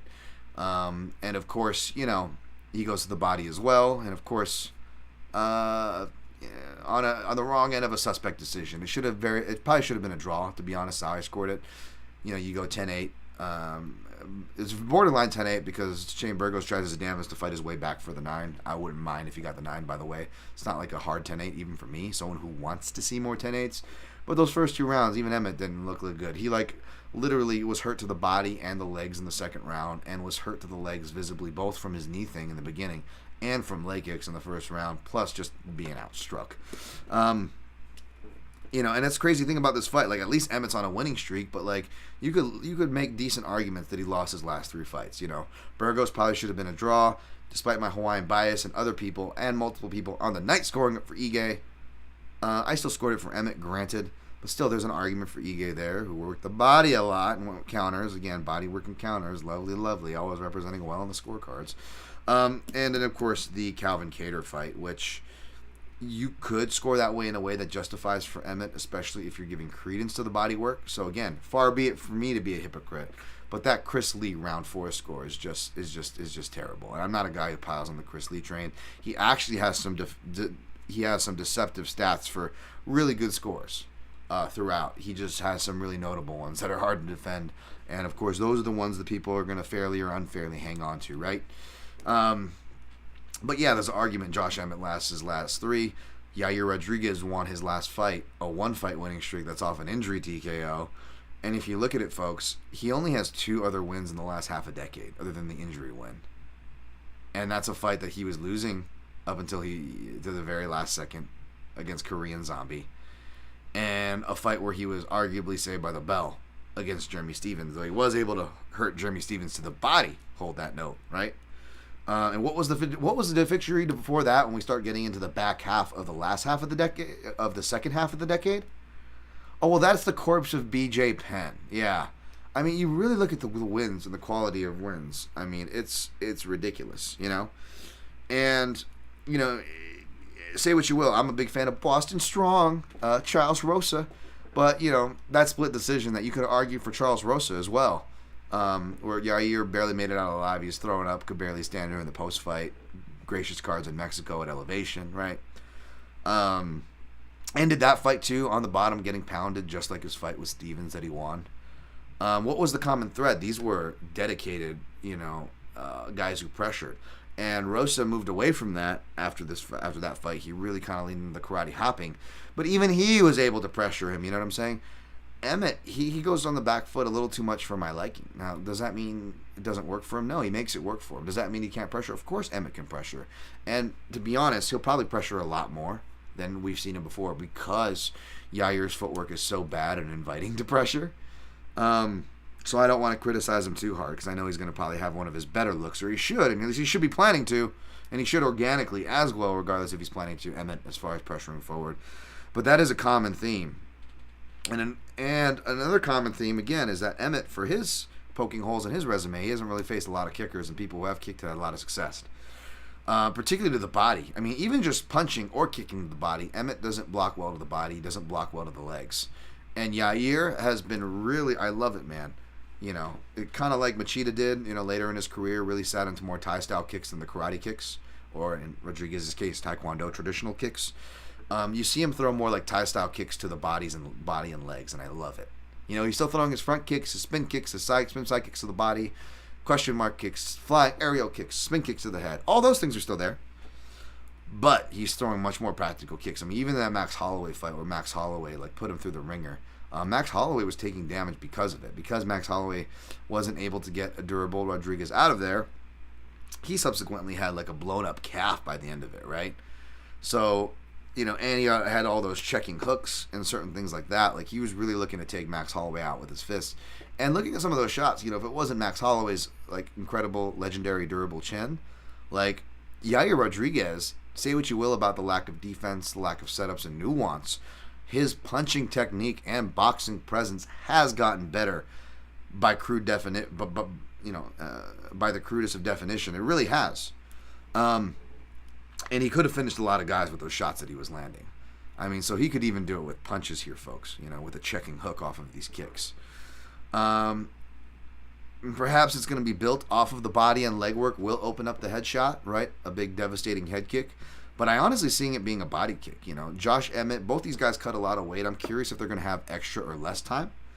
But Josh Emmett cuts a ton of weight, and he's 37 now, folks. Yair, he's already, you know, destined for 155 in my mind, and he's 30 years old. You guys know my rule. It's 31 where I start banking, looking closer, almost betting against you in your weight cuts. If you're continuing to fight at a division, you're a big, long guy at these lower weight classes, particularly 135.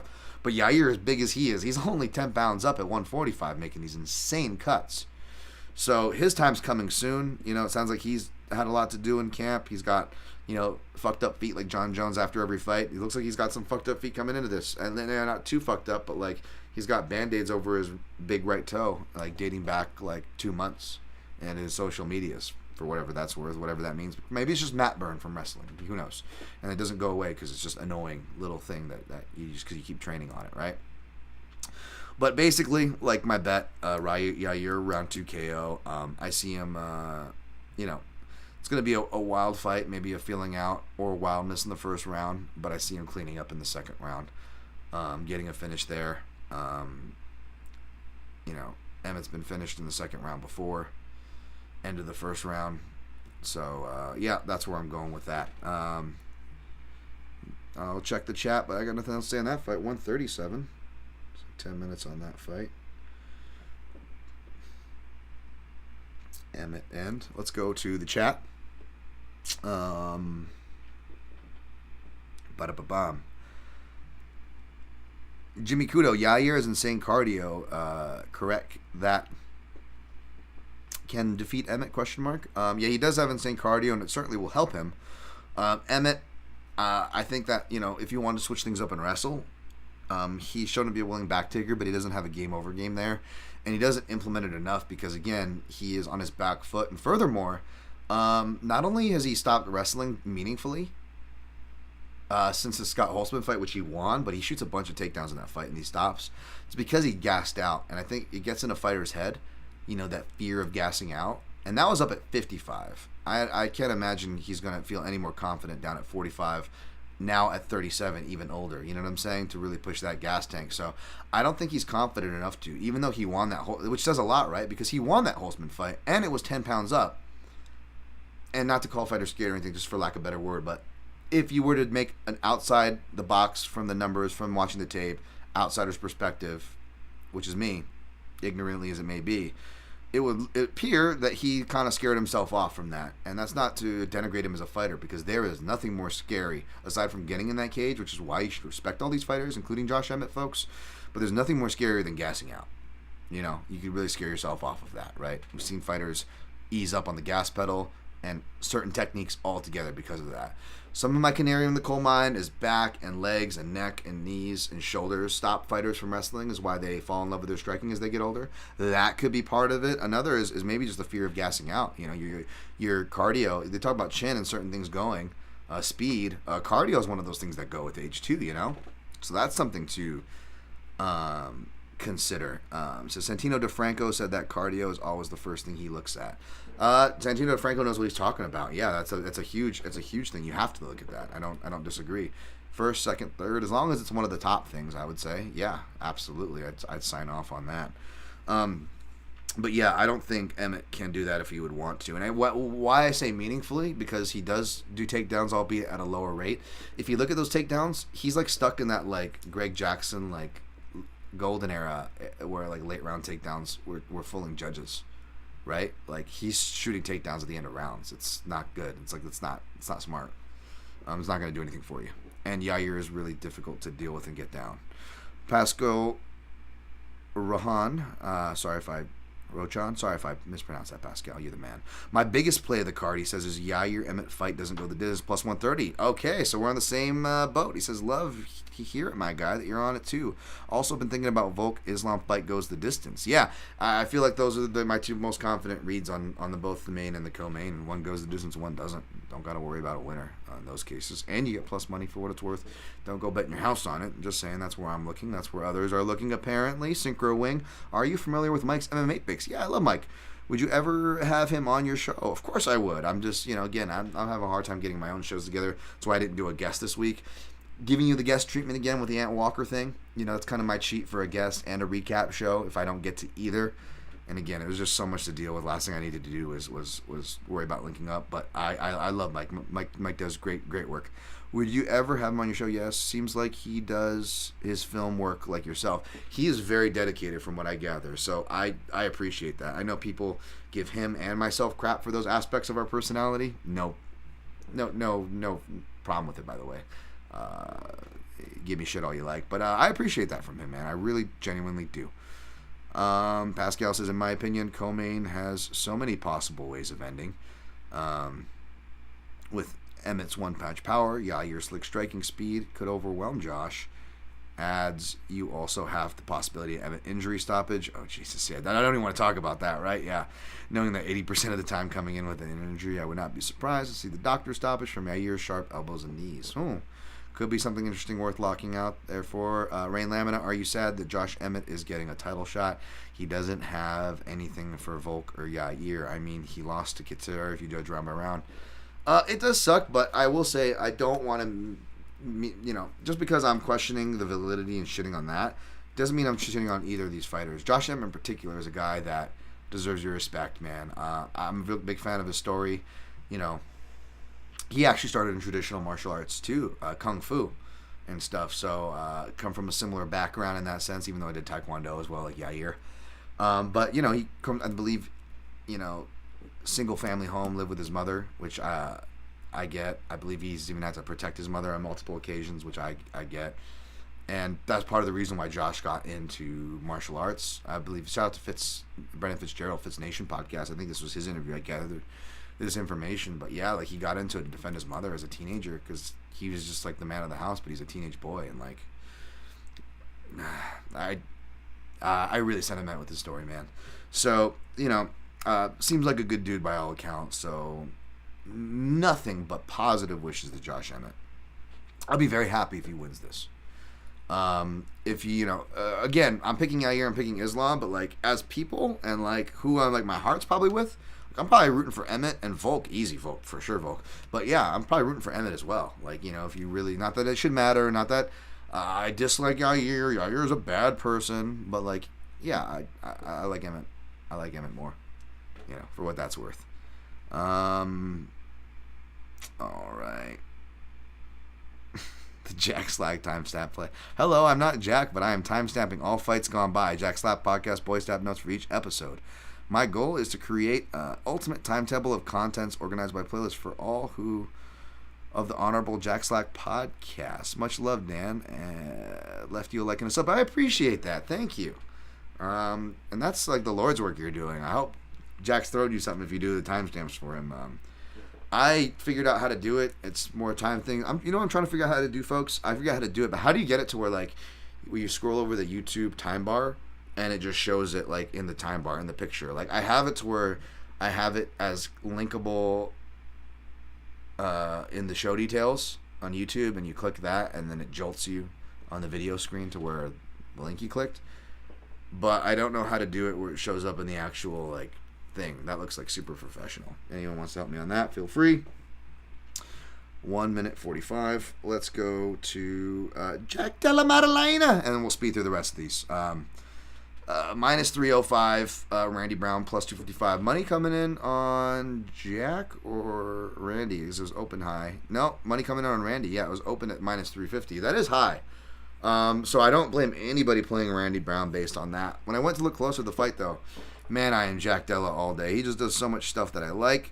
And revisiting the Randy Brown footage, he is so talented. But Randy, he fights close, man. I say it all the time. That's why, even though I wasn't confident, I took the flyer on Trinaldo. And we saw what happened in the third round, which makes you wonder that one of the most atrocious cage grabs we've seen in some time for a foul that was regularly committed. I mean, that was a really bad one. Even people that didn't bet, even people on the broadcast like Anik who are pros and try to stay professional, really were just appalled by that, right? But that aside, he's got really talented skills, boxing, a good boxer. He's working a lot with Daniel Gracie and Sean Brady and that gym down there, which is really smart. Obviously, there's good boxing down there in Philly, and those fighters can strike. You've got, what's his name? Jeremiah was a Bullfrog, Jeremiah Wells. But, like, again, no one's really going to match the type of style that Jack Della Maddalena has. And it's more, jiu-jitsu, grinding, MMA, like, it's more like that type of archetype of what we see come out, right? And that's going to be good working with guys like Sean Brady, because if you look at Randy Brown's traditional losses, it's guys that do the Sean Brady thing, right? So it makes sense that he's working with that gym to shore up his holes. That's a great move. But I don't know how much it helps him with a guy like Jack Della Maddalena, who's not looking to do any of those things, right? And can fight from both stances, where I don't think there's any notable southpaws. I'm pretty sure Brady, Wells, and the other notable guys from that gym, Sabatini, who is smaller, granted, they're all orthodox fighters too, right? Not switch or southpaw switch guys like Maddalena, who fights from both stances. Now, Maddalena likes to box, and Randy Rude Boy, that was his base of martial arts. In fact, he only did boxing until he was 19. He's 32 now, so he still has room to get better. He is still in his prime, but he is kind of the fighter he's going to be, right? And so between his age, the time he's been doing it, and of the time he's been doing it, the time he's been doing it strictly boxing, and the fact that boxing was the original input, that's the base. So when he is fighting close, and when you notice when he's doing those head dip and boxings that can get you in trouble with kicks, although it's actually mainly punches, again, fighting Jack Maddalena, counterpuncher, punches that get him in trouble, those boxing kind of exaggerated head tilts, it's like they're so coached into him. Because his coaches aren't coaching into him. His coaches give him shit for it. Like, no, you're getting too loose and lazy out there. Tighten it up. Hands up. Like, his coaches aren't telling him to do that stuff. So even though you think, oh, again, back to the size queens, look at the height, look at the length, ooh, and then they get into that really kind of weird racial category, like, oh, he's the athleticism, and they're overlooking a guy's skills because they're just kind of stereotyping a certain fighter as an athlete every time, no matter what that fighter brings to the table. Just kind of one of those backhanded compliments / weird kind of racial things too that I notice, that I definitely will try not to. I'm going to be calling black dudes skillful and Asian dudes explosive at a disproportionate amount, try to balance all the fucking backwards ass commentary we've been doing. So explosive, like I don't know, man. Most of my neighborhood, growing up, middle school, high school, a lot of black friends. Not in a black neighborhood. A lot of just a lot of black friends I grew up with and stuff. And like, none of them ever exploded. I don't know why we always got to refer to these people like that. Kind of one of those weird, like, kind of racial things where we're always they're always going up to the Hamptons. They're never going down to the Hamptons. You notice when people speak, and we do this to ourselves because it's coached in our language, right? Why do we got to go down to Compton? Why can't we go up to Compton? Why does it always have to be down to Compton, right? But we go up to the Hamptons. So it's just that kind of baked in, not trying to cry foul and something needs to be done. But like, I'm just saying, at the same time, I'm calling it for what it is, folks. It's baked in racial shit in our language. It's funny. Classist, racial, whatever. But like, yeah, point is, like, yeah, if you want to go like stereotypical analysis, like, oh, he's taller, he's longer, like, and then, further depth, like, oh, well, Madalena boxes, and you just said so yourself, Dan, Randy Brown's been boxing, this is base martial art. This should be a comfortable matchup for him. It should be, by all aspects. But Randy Brown not only tends to fight close, and then when he does enter space, will do it in precarious ways that either throws himself out of position or allows him to be countered. He also skirts the outside of the fence a lot. He has trouble keeping momentum. When he does, he's fantastic. He looks like a world beater when he stays on the front foot and works off his jab, even when faced with fellow southpaws. So if Jack Della-Brown goes southpaw with him, Randy Brown still shows the jab. I love it. I love that. But he's so hard to consistently get to go on the front foot, to pressure, or just to do anything with consistency. And furthermore, when you hang out toward the, between the inner black octagon lines of the fence, well, that is the kill zone for certain fighters. And it's a kill zone for Jack Della Maddalena, who loves to go to the body, but he goes in a way that makes it undeniable, as you've seen with a theme through his finishes. I mean, he hurts guys there because body shots fucking hurt. And unfortunately, not enough people know that, as it's consistently undervalued by Gen Pop, intelligent broadcasts, and a majority, not all, they're not trained to do this, but still, by basic process of the deduction, showing the scorecards and being a part of even some of these meetings and listening to the judges and themselves explain their scores, it's criminally undervalued still, folks. That being said, Della Maddalena makes it fucking known. That's why me, analysts, fighters, the actual motherfuckers who do this shit, or people who actually know fighting, coincidentally, why are we all high on these people? Coincidentally, we are the people who value body shots. I wonder why, folks. So yeah, and when you do your lean back and your evasive and bad footwork stuff, just like I was saying, could be open for Emmett, for Yair. Well, body is a good way to attack, and so is the legs. Obviously, Randy Brown, in his defense, has gotten better about that, but that's also why so many people try to target Brown's legs. They've been a traditional target, right? So that bodes well for Maddalena. I also want to see how Maddalena, he does at countering a jab, because Brown will switch stances, and no matter what stance you are, he's not afraid to jab, which is a great plus for Brown. But against a counterpuncher, well, let's see where the counterpuncher's triggers are. If his triggers are for a jab, that could be very dangerous regardless of the reach and height. Sure enough. Guess who, even despite early in his career being known for slow starts, guess who seems to have a spot-on read for the jab from the first round on? It's Jack Della Maddalena. So I think that he wins this fight. I don't want to pay chalk, even if it's a near even chalk, minus 110 for Jack via KO or inside or whatever it is. But I did take Jack round 2. I know I missed it. I took him round 2 against Roberts, and he ended up doing it in round 1. And I took him again. I took him in round 2, I think, and he did it in round 1 against Amiv, right? I thought he was going to at least have to survive a longer grappling storm, pick him up in round 2. So I get a little smarter, I think, for my prop squad. This might be my other prop squad's hit, which, again, is a round hit. It was Spivak round 2 last year, and then I think it was also, I split my unit, or play unit or play bet or whatever you want to call it for Prop Squad, and I went Jack Della round 1 and round 2 in case he got it done in round 1 this time with Danny Roberts. Sure enough, it was round 1, so we cashed that. But this time, third time's the charm, folks. I think round 2 hits here because, not just because half of Jack Della Medellina's finishes are in round 2, 5 out of 12 finishes. That's near half, right? Maybe we go 6 out of 12 if you consider that his lone pro finish win in his amateur career comes in round 2. So we can use that math and say half of the guy's finishes come in round 2. And whether it was the submission loss or the multiple knockout losses of Randy Brown, all of the times he was stopped, it comes in which round? Round 2. I'm hoping to find it between plus 340 and plus 440, and as long as it stays north of plus 300, it'll qualify for my Prop Squad write-up, which I'm going to write it up for. But I found it over at BetMGM, Della round 2 plus 500. So I just put a quarter unit on that. I think it pays a quarter unit at plus 500 pays you 125, so 1.25 units back. 1.5 unit total if it hits to come back, including what you put out there. If you want to do that math, of course, I always do the under because I'm secure with my size. I'm secure with the amount. I'm secure with my number. CLV, boys.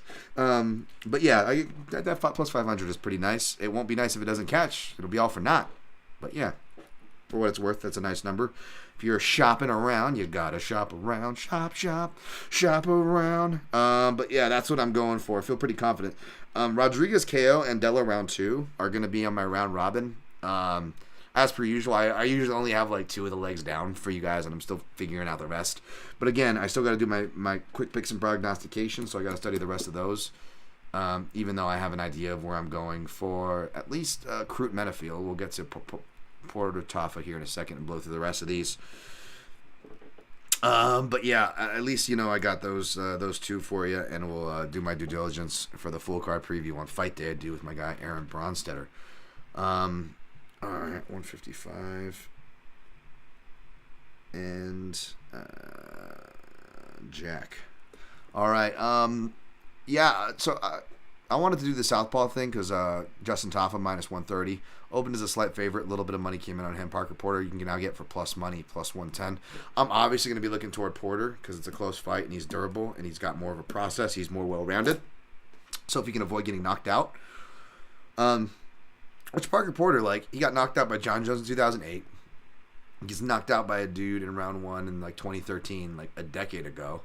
And his only other knockout loss since then was Chris Dawkins. He gets sparked out real early, and I think he took that fight on short notice too, his debut, right?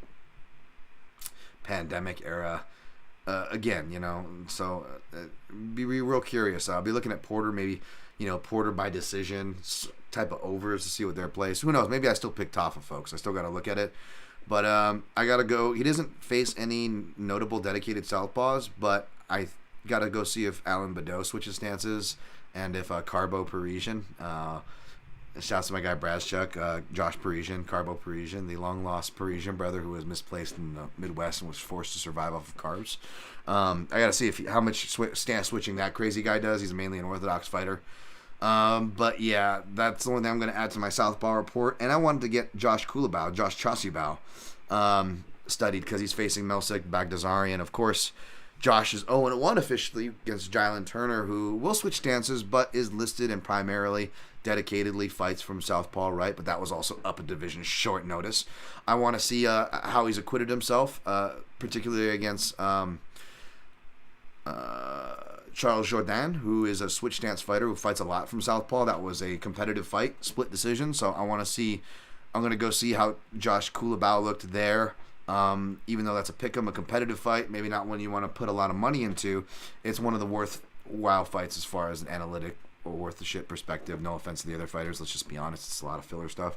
A lot of Contender Series fighters that I have write-ups on. So go Google Dan Tom grading the winners, that fighter, and you can at least get some thoughts on it, at least my thoughts at the time, because I'm not going to have a lot of new thoughts for you guys here, unfortunately. Not until maybe my pre-show, and maybe then not a lot, because I'm not looking into these fights a lot. Again, with the UFC, Ultimate Filler content, they're not giving a shit. Why should I? We are the ones that are paying for this, literally, at the end of the day. We are the ones carrying more than their president, literally, at the end of the day. Do we really need to care fucking more, for this stuff? But yeah, so we'll see where I go with that fight. I will eventually get to Menifield-Crute. Again, Crute minus 190, Menifield plus 160. I'm obviously leaning toward the favorite there. Menifield does have some submission chops. He can look tired but carry power late. So it's not like he's some opportunistic, to talk back in those terms, to label him that way. But yeah, I'll lock Jimmy Crute there. Jimmy fucking Crute. But again, check at Dan Tom MMA on fight day to see where I end up. Tyson Pedro. Did he really open at minus 1,000? What the hell happened there, folks? Anyone got information on that? Why would he open minus 1,000? Tyson Pedro. Minus 225. Modestus Bukauskas plus 190. That line came down to earth. I'll take Pedro there, but probably. But I haven't looked into that fight, and I wouldn't be looking to bet it regardless. Again, I talked about Josh Kulabau. Clayton Rodriguez, minus 325. Shannon Ross, plus 270. Rodriguez, I remember from Contender Series. I think Ross lost on Contender Series, but is getting a shot here. Do or die type fighter, I believe. We'll see. I got to look more into that fight. Jamie Malarkey. This might be a fight I look into just because maybe I might look into a Malarkey angle, even though Malarkey can spark guys off with knockout power that he's underrated for. Ted Danson's bastard son, baby, minus 265. Francisco Prado, plus 225. But this kid's super young, super inexperienced. He's undefeated, but it's a lot of first round finishes. Getting to the UFC young can be a real disservice. Don't know if this is short notice. Don't know if Malarkey was originally scheduled to face somebody else. Sorry, I don't have that information prepared.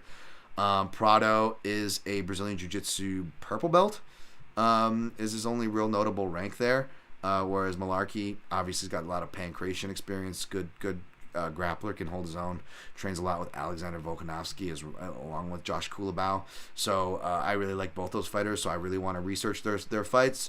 Maybe not a lot of things jumping out to me immediately with the Kulabau fight, but for the Malarkey fight, again, he can finish early. But this setup. It's a guy, young kid. First round or bust. I'm going to be looking maybe if Malarkey's worth sprinkling in round 2 or round 3, or if there's a method there, right? Maybe not. We'll see how I end up. Probably won't be looking at this fight. Jack Jenkins minus 340. You can see what my thoughts on him from the Contender Series were, as well as Don Shanis, who I believe was on there. Was he not? Plus 280. If not, I know I got something written on Jack Jenkins. You guys can track down for thoughts there. Loma look me. I like Loma, but it's a ridiculously priced fight for WMMA, which means I will be staying away. Unless it's dog or pass, but Elise Reed doesn't jump out to me. She's got Taekwondo. It's going to be Taekwondo versus Muay Thai. Got to see where Elise Reed refresh, see how well-rounded her other skills, where she's been training, if that even makes a difference. Loma, obviously good training, obviously rounding out her game. Will obviously always be at the size disadvantage, but technical enough. Do I want to pay for the chalk for her? No, but chances are you will see me pick her by the end. How did we do on time? I know we still ended up at 2 hours, 2:01, God damn it. Yeah, 2:01 end. Okay, yeah, wow. All right, I'm going to clean up the chat, recap picks and plays, and get the fuck out of here. I really appreciate you guys joining me. Like, subscribe, share. Please, even just giving likes to the stuff in the thread, sharing the thread. Check out that half guard thread.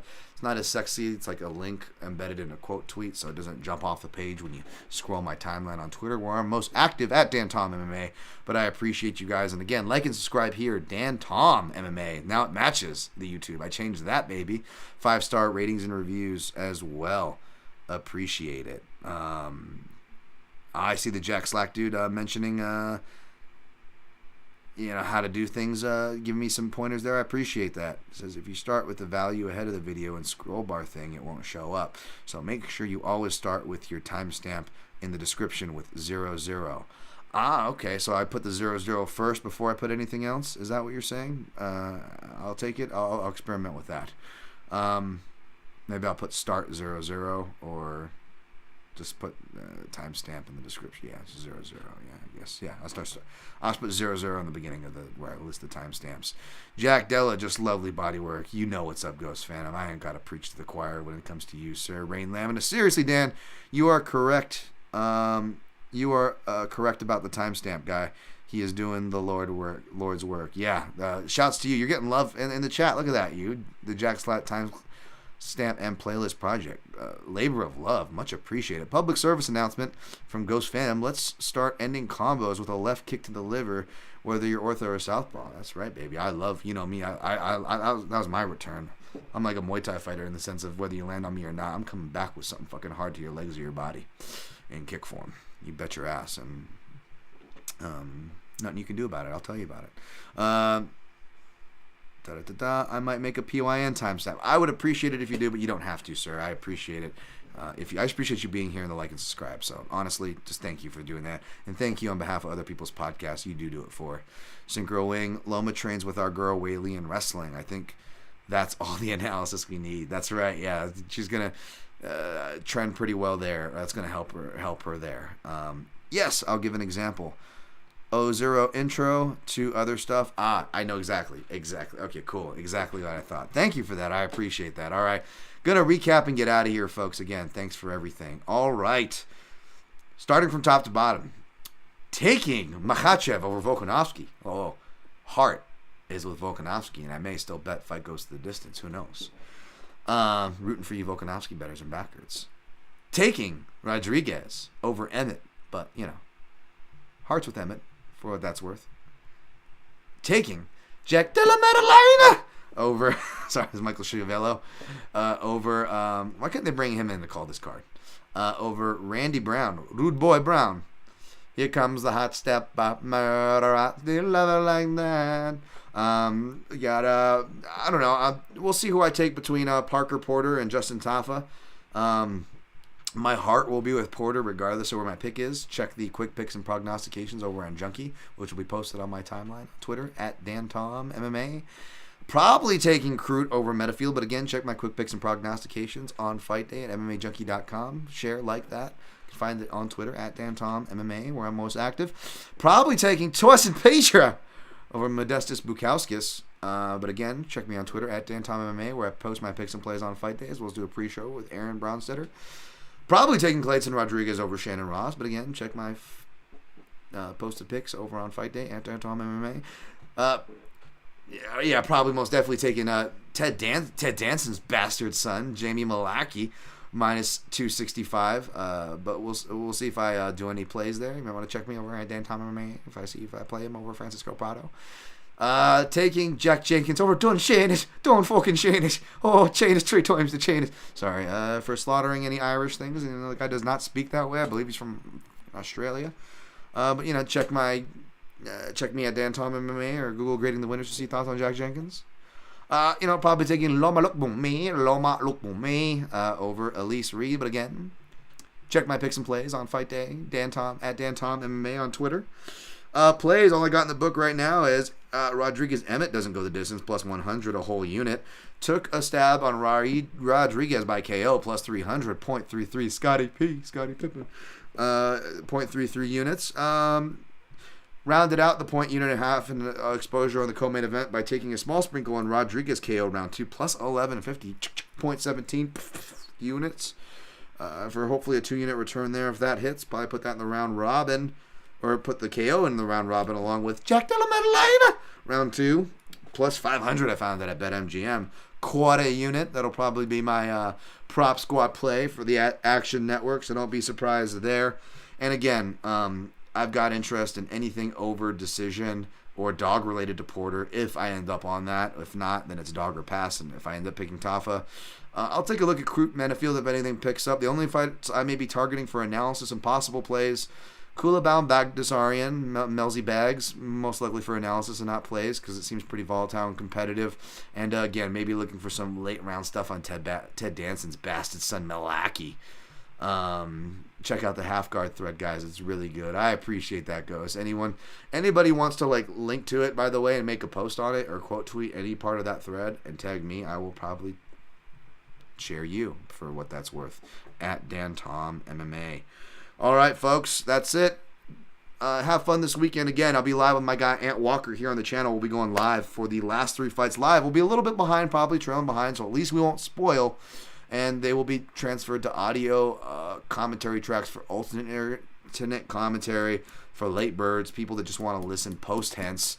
and all that stuff to hear my and Ant's live reactions in the moment, and support us giving calls. Again, feedback for how I'm doing on the calls, feedback for the content itself, or just the idea of the content. Those are 3 different things to have opinions on. They're all welcome. Hit me up at Dan Tom MMA. I'm curious what you guys like, what you don't in that regard.